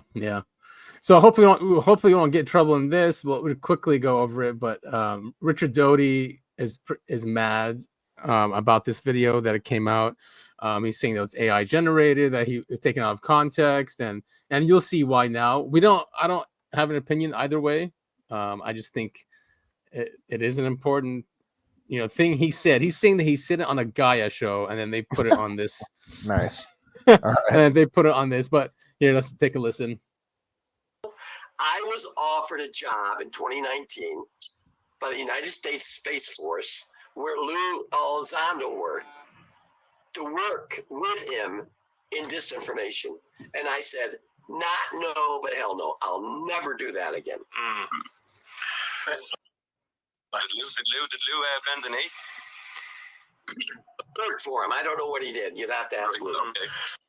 So he's basically saying what we all have been, kind of hinting to, is that he's part of some disinformation campaign, but that Doty was asked to join also, and he's like, hell no, I will never do that again. Well, I mean, he's got the experience, so apparently Lou sent people this clip, sent Doty this clip, which pissed him off, which went and started reporting people to X about this clip, blocking people, and it's been a thing.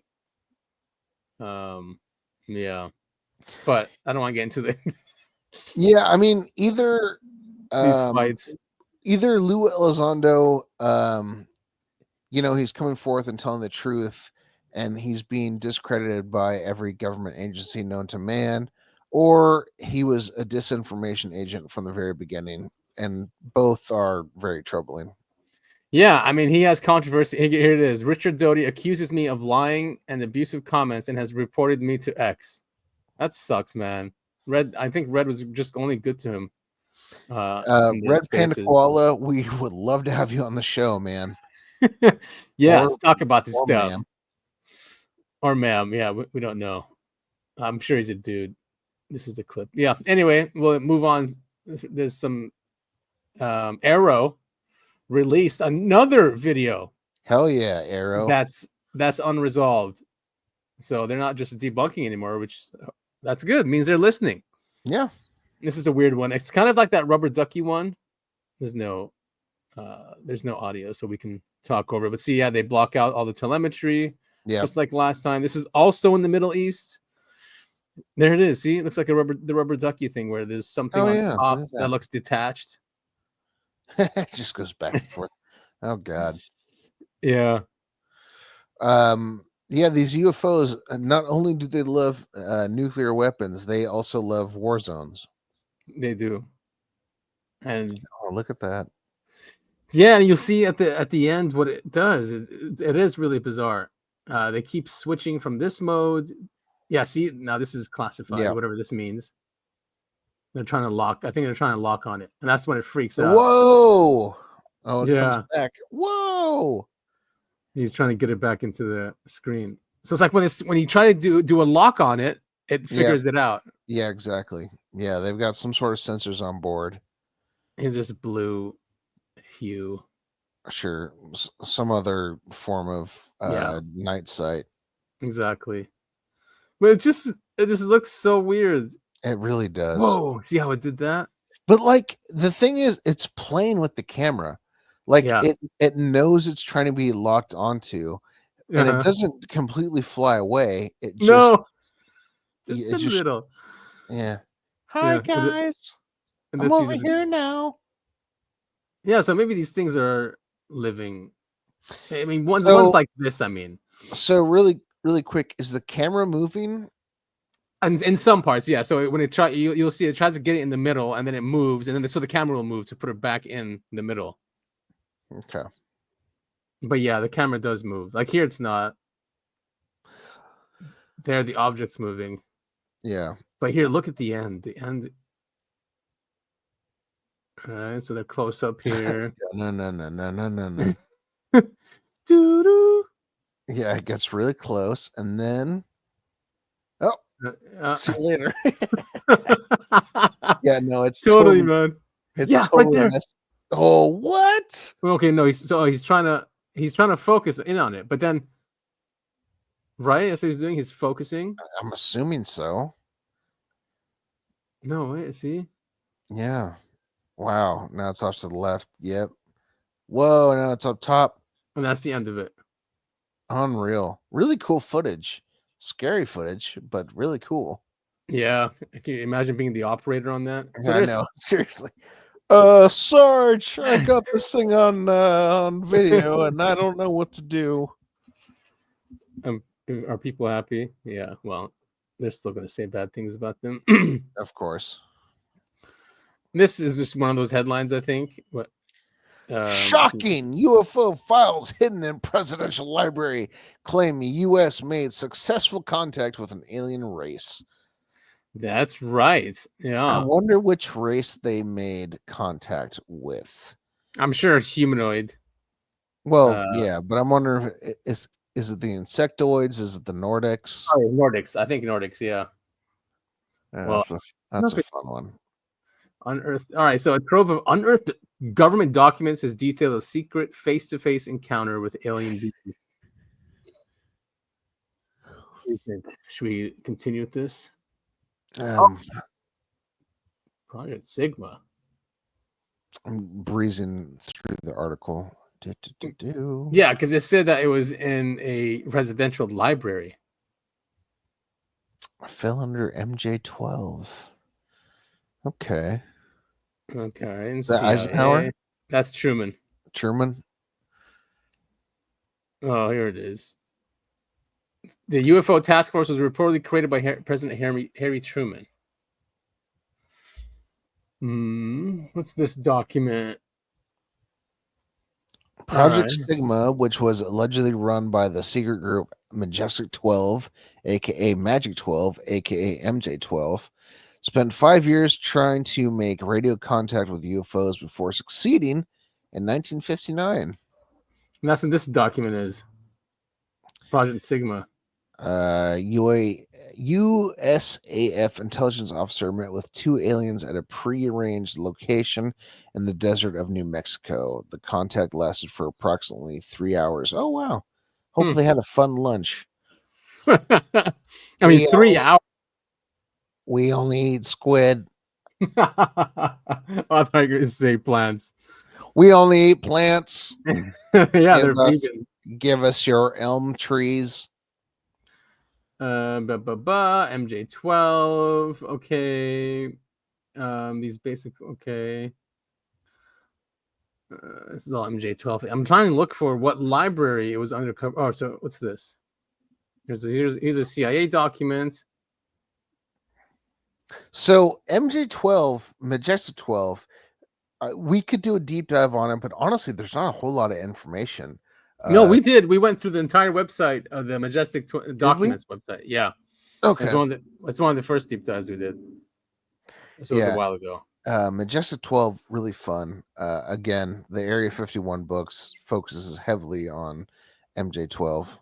Nice. Yeah, those documents have a lot in there. I mean, it's not just the ones to Eisenhower and Truman, but there was stuff that came out afterwards by other insiders. Yeah, to corroborate, like the Albert Einstein and Oppenheimer paper about NHI. Oh yeah.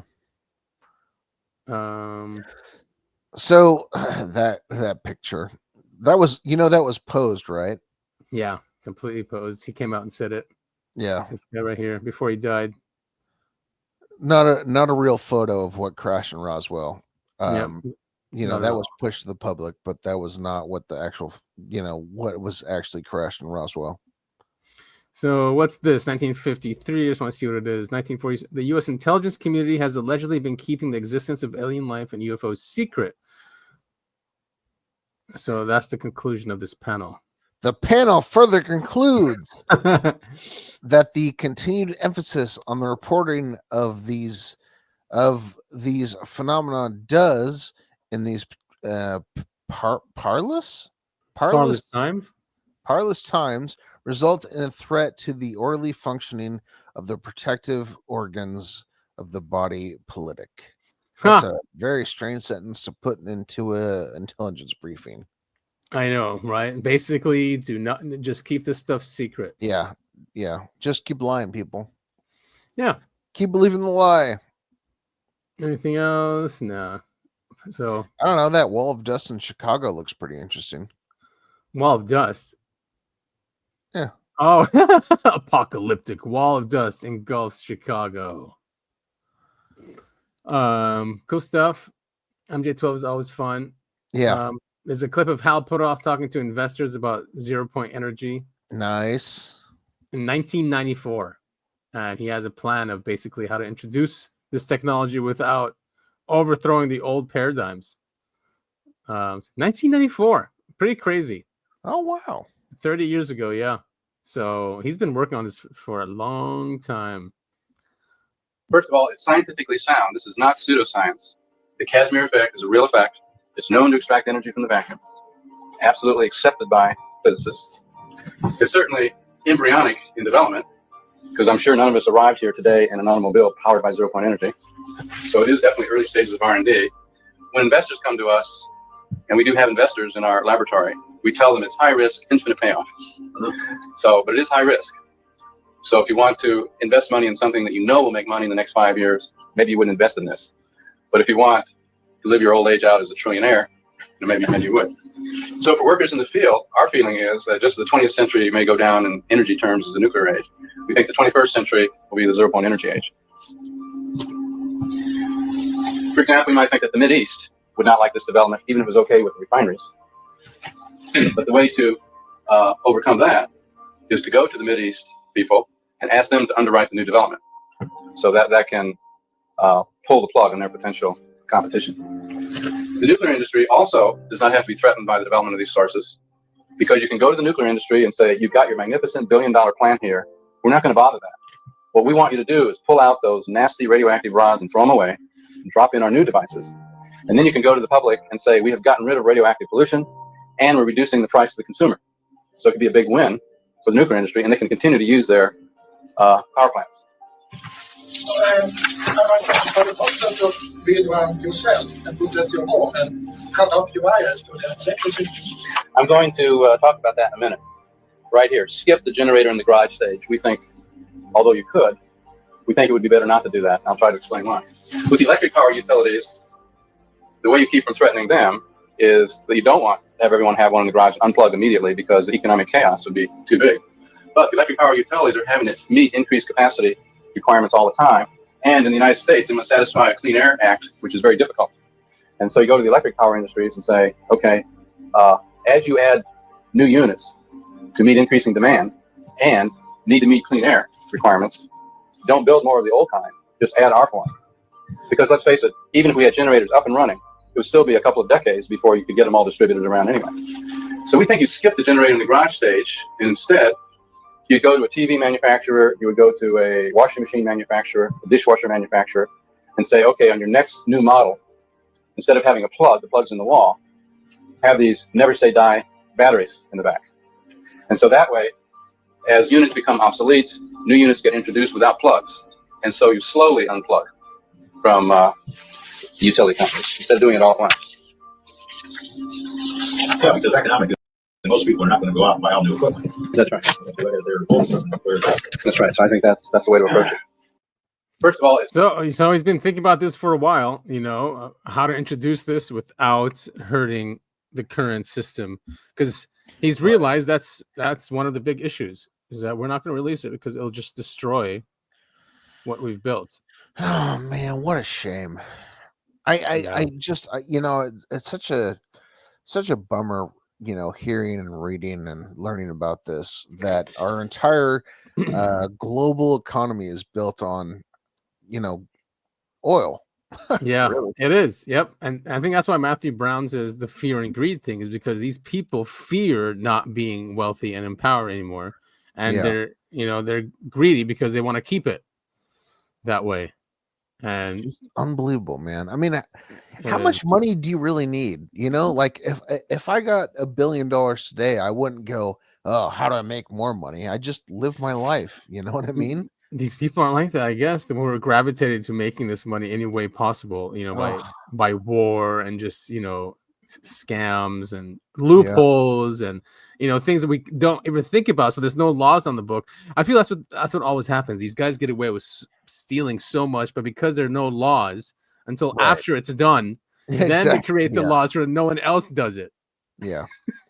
It's like the guy, he got through an airport with a bomb in his shoe, and now we all have to take off our shoes. Yeah, exactly. Forever. It's so, and it's just like, what is that called? Not a shame. Is it a shame ritual or, ritual that makes you embarrassed? Anyway. Yeah, shame ritual. Yeah, no, I get what you mean. Yeah. Because that's what it really is. I mean, they have why do you even go through that device that sniffs you? Anything. Yeah, I mean, what, can't go through your shoes? Listen, if they want to see my belly button, more power to them. I don't know who could jerk off to that, but I'm assuming someone in the TSA can. Someone in the TSA, yeah. You never know, dude. People have some weird preferences. And the TSA has been proven time and time again to not stop anything. Like people are, they've done always. studies. Like people get through TSA all the time with a bunch of bullshit. Exactly. And so guns even. And the TSA is, it's been proven that they steal from luggage and stuff. And it's like, what are we doing here? It's just another bureaucracy, it's waste of money. It's security theater. Absolutely. Yeah. So this is one of the links that didn't get shut down. Yeah. I can't remember. Did we talk about this when we were? We did quickly. You made fun of it last week, saying that I mean, we did say the inscriptions are weird. They're not perfect. Why would like an advanced species mess up on mine? No. That's and then you said, why would an alien thing land like that anyway? In the field. I was just I was just my criticism was a lot more human. I sent you a bunch of Reddit links this week, and none of them stayed up. because right, yeah, because it's Reddit. right. But These ones stayed up though. Great. The Boga, yeah, the Boga sphere one. Yeah. So they did a CT scan on it. Yeah. And a bunch of other things. It is definitely there. It is. Yeah, this is a weird one. So this is the supposedly inside of it. Here's the top. Here's the bottom. This is in the middle. How many of these do they have? 1, 2, 3, 4, 5. They say that the amount of dots here corresponds with the amount of dots on the outside, the shell. Yeah, very interesting. 6, I mean, 7, 8, 9, it's 10, 13, 14, yeah, 16. There was 16 dots on the outside of the shell. You know, with that weird. And here's another thing. They were saying that it can be a contained. I know. It looks like a clown horn. Honk honk. Yeah, complete joke. Remember we had that episode of the same, like a clown comes out of the UFO. Yes. Yeah. Oh man. Clown world. Here it is from the side. I mean, it's clearly man. Anomalous. I mean, it's something. It if it is a fake, it's a really, really good fake.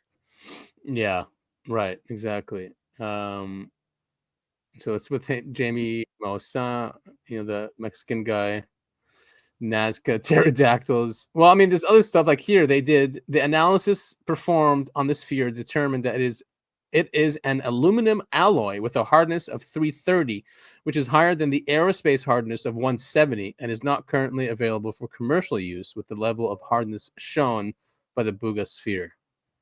Buga Buga. Ooga Booga. Well, I want to see. Yeah, here's some spheres. He showed some other tests they were doing. All right, he's obsessed with orbs now. Buga sphere. Yeah. This is in Spain. I mean, a lot of these things are showing up. Yeah, it's weird, right? Yeah. I mean, look at this thing. I mean, if it is a hoax, so people are just throwing up balloons so this guy can film it. Oh, yeah. I mean, all right. It is like descending now, and quickly. So it's not just being carried by the wind. I really wish we had the UFO sighting in Los Angeles Reddit post. Yeah, man, that's such a weird one. That was really weird. Should I check if it's on here? Let's check if it's on Twitter. Yeah, just to sum it up in case it's not on X. What is it? Some guy was filming out his window, and he was outside downtown LA, and he was filming this thing that was just floating in his neighborhood. It was very bizarre. Very bizarre. No. That's not it. No. Oh, wait. Here it is. This one. Yeah, here we go. And he's freaking out. What the fuck?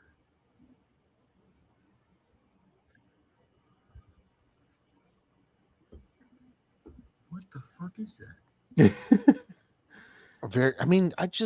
What is that? I don't know. It looks like the jellyfish, but like this. So no, it looks like I think Star Wars. Dagobah system, on Hoth. Yeah, actually, yeah. This does remind me of what we saw at your mom's house. Yeah, I mean, that one was much bigger. Yeah, and it was way up in the air. But this is just floating around this guy's neighborhood. It's small, obviously. And now it's lighting up. Oh, no, that's the light. No, that's the light. Yeah, because it's the same color. There it is. So it's going into the hills.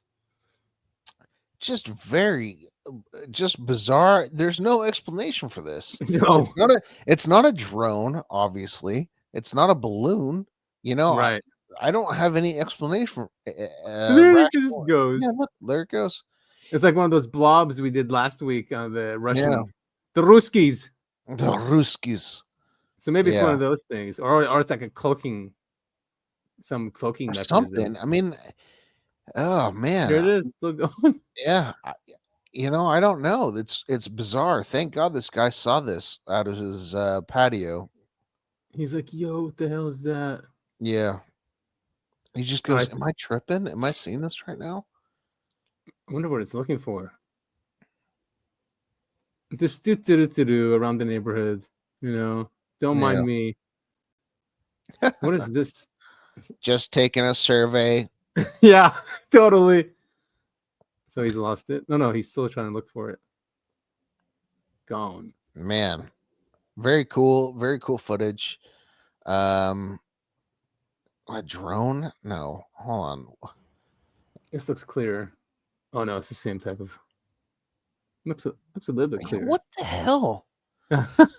So, you know what a Chinese lantern is, right? Yeah. There's no light on the bottom. Like No. this looks like a Chinese lantern, but there's no flame or anything on the bottom of it. Exactly. It's just weird stuff. This is high strangeness, and I love it. I'm here for it. And look at it, just reflecting the light. Look at that. So it's definitely physical. Yeah. Yeah. I just love that. Like Yeah. I'm just, don't mind me. Just hanging out, bro. I mean, Chill. I would have went out, I think. I definitely would have as well. Yeah. Because it doesn't look that scary. It just it looks weird. It's like, yo, dude. And then it eats you. Oh, yeah, like Nope. Like Nope. Yeah, it just eats you. Yeah. Very weird. Very cool footage. I love it. Agreed. Yeah. And there's no rational explanation for this. Nope, not at all. All right, what else do we have going on? Japan may form first ever UFO research office. Hell yeah, Japan. MH370 will not go away. We talked about this before It won't go away, and it shouldn't. That whole saga was just beyond bizarre. Yeah, really, and they still haven't found it, but Ashton Forbes and his guys just keep on pushing the envelope. But now you have Professor Simon who weighs in, because now they figured out that these are not satellite images. There's something called Gorgon Stare, which is a platform, a U.S. Air Force platform that they use for live surveillance of an area, a huge, wide area. And the technology used, the technical specifics of it, is what we're seeing in the leaked videos, which is the 2 frame per second. Like, this system uses 2 frame per second, but then this was a system that was he was recording his screen, which was the 30 frame per second, which is, if you were a hoaxer, that is just ridiculous for you to put in, It's such a very small amount of time. So that's the new argument going on. Great. Yeah. Let's see what connection there is to MH370. I hope you're intrigued. Right. All right. So I have to say, Ashton Forbes has been incredibly tenacious, despite being ridiculed by the corridor crew, who got it wrong, and lots of other people saying it's a fake video. What's really going on there? But the more he has stuck to his guns, and the more I have tried to help as a broadcast TV professional, looking into the video evidence for him, I see things in it, which means it's not a hoax. One, it was done incredibly quickly after the MH370 disappeared. Too quick for a hoax or a prankster. Second, the orbs in it go actually behind the aircraft and through the smoke trail, making Newtonian physics happen in the smoke. Why would a hoaxer do that? And yesterday, Ashton really got me interested that there's 2 frame rates going on in the video. First of all, the aircraft is 6 frames per second, not boom, boom, boom, boom, boom, boom. Imagine a kind of CCTV frame rate rather than the video signal. Why is very important. But Ashton pointed out something that you should really listen to. The video is at 24, 25 frames per second. That's because, folks, this is big news, really big news. That's because, folks, it's a screen recording on a computer with a variable size window. The person who screen recorded it carefully cropped it not to share classified sensor data, but he did share the cursor as he was moving around. So the whole recording is 24, 25 frames per second, but the aircraft that you're seeing in the screen recording is 6 frames per second. Why would a hoaxer do that? They wouldn't. It's almost impossible to have multiple screen rates in a graphic, to have a graphic going at one speed and a screen recording of the graphic going at a different speed. It nails it for me. Whatever we're seeing, and that's a great debate, whatever happened to MH370, whoever filmed it, and whatever we're seeing on the screen isn't a hoax. It was captured by a high altitude Reaper or aerostat, I believe, type of drone, a surveillance drone running a piece of software called Gorgon Stare, which you need to understand. Gorgon Stare is not a video camera. It's not a video camera on a satellite. Like we all think, the opening scenes of Enemy of the State and the NRO, where a satellite's flying over the city and it picks you up and it zooms in, it can read your... No. It's much better than that. Gorgon Stare takes in the whole city with multiple data from multiple satellites, multiple sensors, infrared, SAR, some optical, and lots of other data such as cell phone and voice and everything. What Gorgon Stare is an unbelievably wide aspect sensor data that you, as a mere human, cannot interpret by looking at the raw data. Whoa, man. So, it's definitely back. And there's other weird stuff about when I was listening to him. But yeah, man. Crazy to think about. I still love, we covered it on the show. We posted the video, months and months and months ago. We posted this, the 3 orbs that come out of nowhere and seemingly put the plane into a portal to another dimension. Yeah, those poor people on board, I can't even imagine what they experienced. And a lot of people come out and said that it's fake, but there has been no definitive proof to say that it's fake.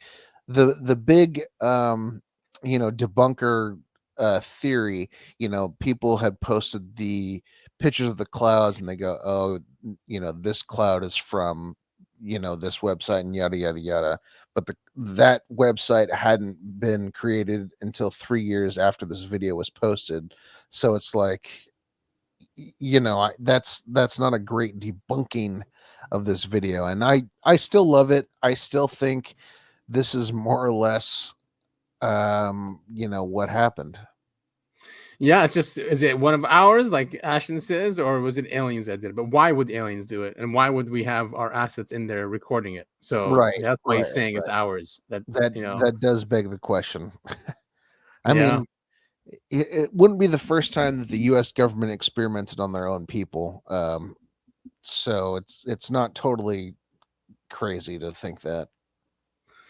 Right. And this whole that's what it was. So Gorgon Stare, so that company that they found out, they're called Sierra Nevada Corporation or something. They deleted their page about Gorgon Stare. They because they were inundated with so many phone calls, they disconnected their phones, because now we're calling them saying we want to see this footage, or you should be indicted or investigated for doing this to these people. So they're going hard, man. God.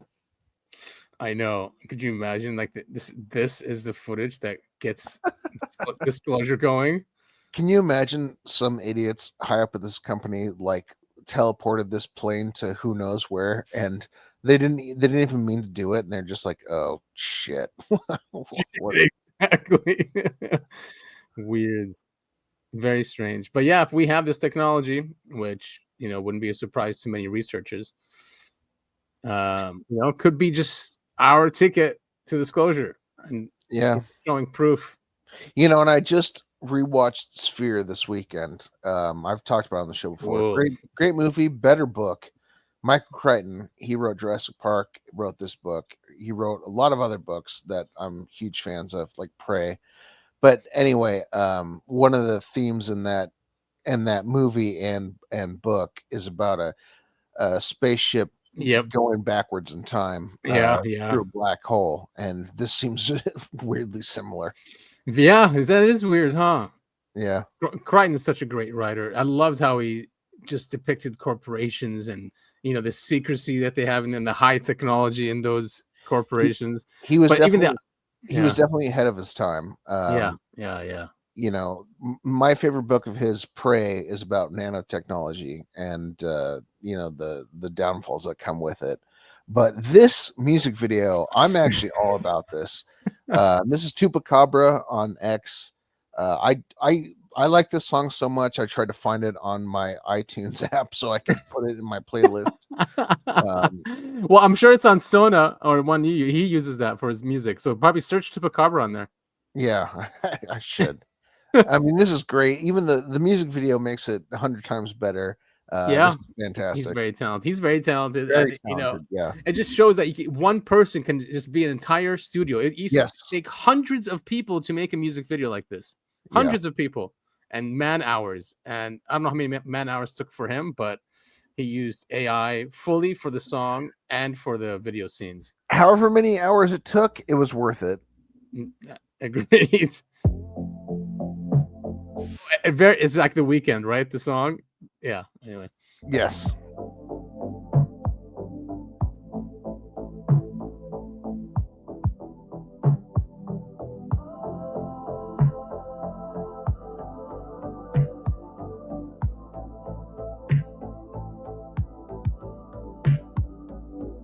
Stay with me, baby girl, I got it. Summer was over before it started. Hit this blunt, baby, get high with me. Pull them to the side for me, girl. You send me, oh, send me, oh. Can I crash out on you? Can I take my love from you? Of course I can. I can. I can. I can.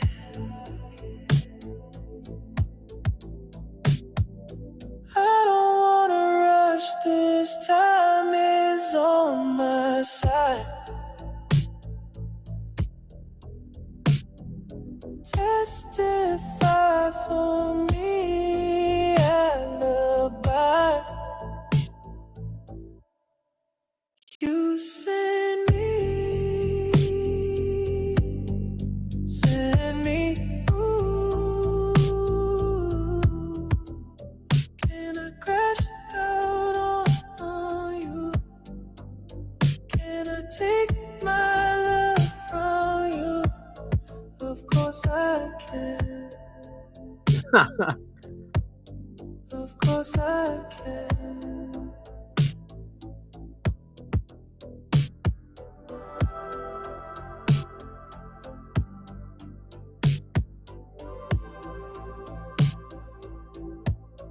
Wow. Good job, man. Fantastic. It's hilarious too, because you know he's abducting hot chicks.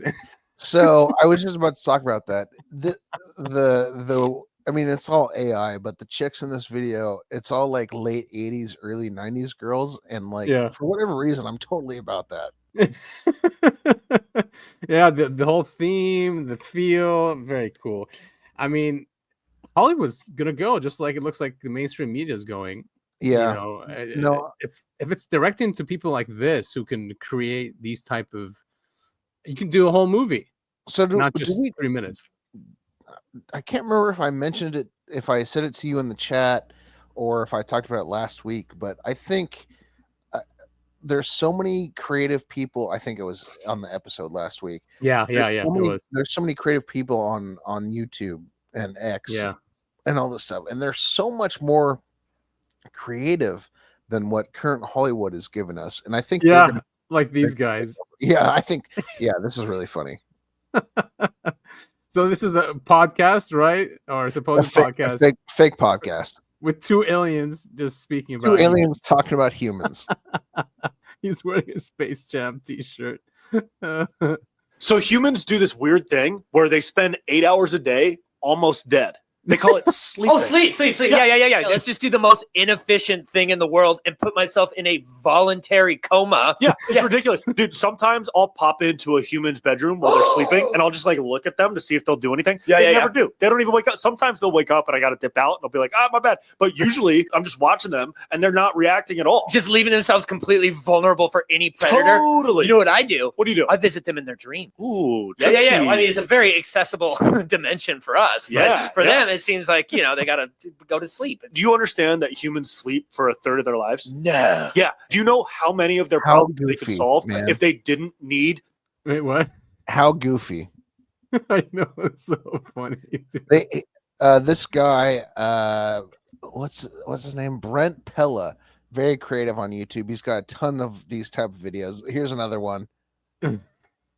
Yeah, it's a good one too. Yeah, these humans just seem to be so confused about simulation theory. Right? Yeah. It's very simple. Like you are living in a simulation. You're living in a simulation. That's what this is. There's absolute proof of it. Yeah. And guess what? You ain't getting out. You ain't getting out. You ain't getting out. You better enjoy being a video game. Enjoy being a sim character. Yeah. You know, but sometimes humans make me confused. Like they make me wonder if we are living in a simulation or if we are just visiting their simulation. You know what I mean? Oh, Yeah. Yeah, that's kind of weird because I don't think it would be us in their simulation, though. I think it would be our simulation with them in there because two simulations can't simulize together. So it'd be, So it's like us in our simulation looking at them in their simulation. And then in their simulation, our simulation is stacked on top of their simulation. Correct. That is intertwined with the grand simulation. Yes. In which case, would we be simulated or do we have free will? Are we being watched right now? You know, that's the question that really gets to me. Well, I thought we made the simulation. Did we make the simulation? Now I don't know. Well, I don't know because when we were traveling for a lot of stuff, there was a lot of dimensions. Yeah. You know, if we are in a simulation, I bet we're having a really good time. We have to be. Like whoever is watching this simulation of us interacting with the human simulation is probably like really enjoying themselves. Yeah. We would know. We would know. We would know. Right? We would know. Yeah. We would know. I'm sure it's fine. Yeah. We're not. I'm sure we're not. Yeah. Brilliant, dude. Oh, what a great time. Brent Pella, good job. Yeah. Oh, wait, he does the Batman stuff too. Oh, Which no, wait, I Batman know stuff? this. I don't guy. think he does Batman stuff. Oh, okay, but was he on SNL too or in movies? He looks very familiar. He does look familiar. I don't know. I wish you could pull up the one for Yogurt Land, but I don't. Oh, alien discovered lying, flat Earth. The flat Earth one is funny. Click the flat Earth one. You hear about all these crazy conspiracies that humans make Let's up. make it very clear. They are absolutely made up. They're insane. Like flat Earth. Flat Earth. Some humans think Earth is flat. Yeah, they're so stupid. So silly. But also globalists are also dumb as hell. Yeah. Because the Earth is a hot dog. Earth is a hot dog. The Earth is a hot dog. It's a hot dog. It's a hot dog, Earth. Yummy. Oh.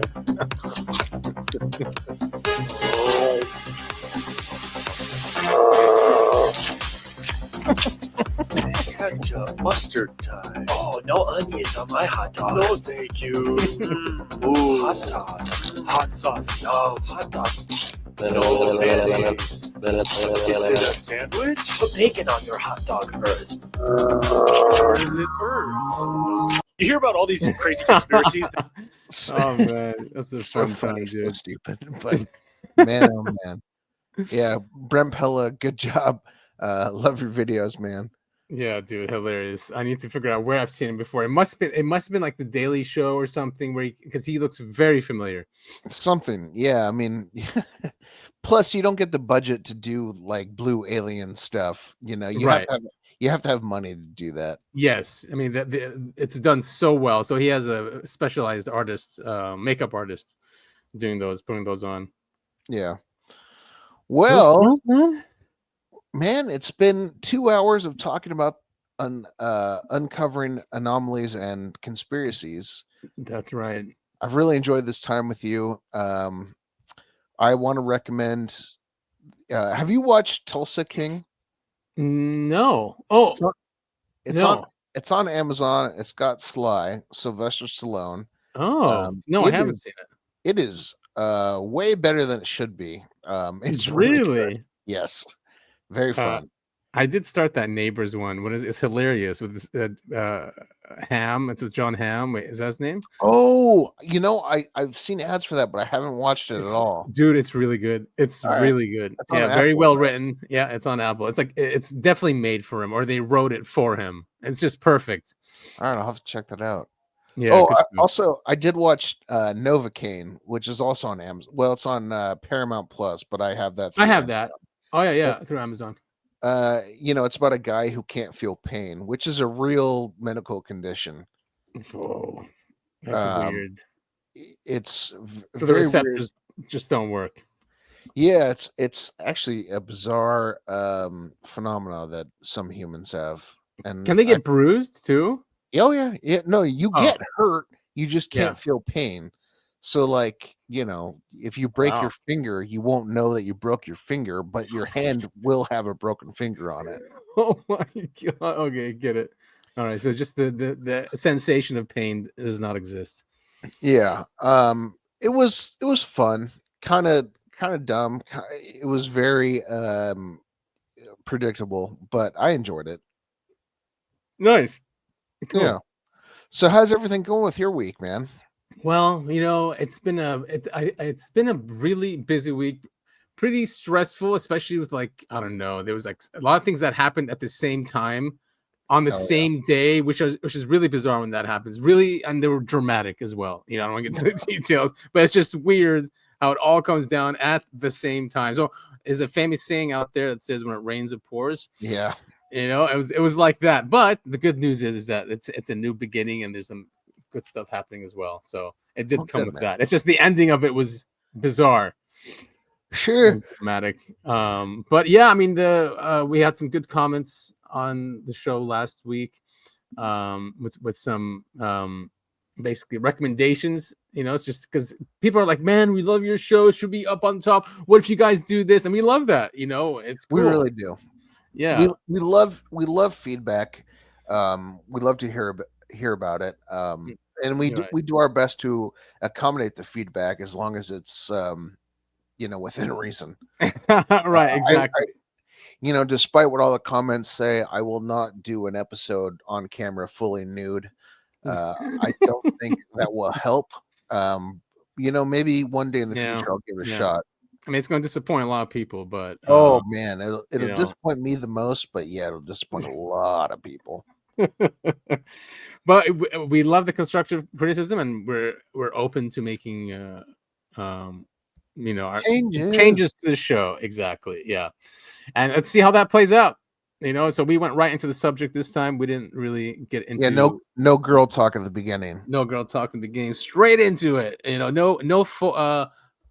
Never mind. So, but if you are a new listener and you found us on one of these platforms, say YouTube, for example, and we might, there might be a censorship going on. We're also on Rumble and BitChute and Odyssey. Those are non-censorship platforms. And Spotify. And yes, and we're on podcasting platforms like Spotify and Google and Apple. And so, you can always listen to us on those platforms, which don't censor us at all. Correct me if I'm wrong, but you can actually watch the episode on Spotify as well. Yes.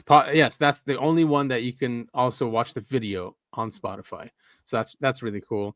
Again, uncensored, and as long as we don't use music that's copyrighted, then they're okay with whatever we say for now. That's right. We're uncensored. Watch this. Poop. That's right. I said the P word, folks. Poopies. I need poopies. Yeah, go ahead. Go ahead. No, you go ahead. I was gonna say there's a support link on every of our shows. So if you like what we're doing and would you like us to continue it without interruptible ads, then please buy us a coffee. Yeah, please. Or whatever. YouTube really sucks. They throttle our views because we're seeing crazy traffic on other channels, and then when you come to YouTube and it's like 10 views, and it's like, well, that's not accurate. Right. Yeah. I mean, exactly. BitChute gets a lot more, and Rumble, but I would say BitChute gets a lot more than. Now, it might be that our target audience is more there. Maybe because a lot of people left YouTube a while ago when they started censoring everyone. So those might be just attracted to our.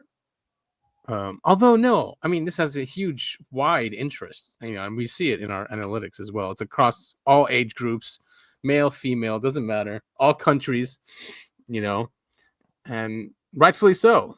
This is a very important topic for humanity, in our future. Absolutely. And yeah. Well, we do want to thank you all so much for listening and all of your support. We really appreciate it. Leave comments. We do listen to them or read them.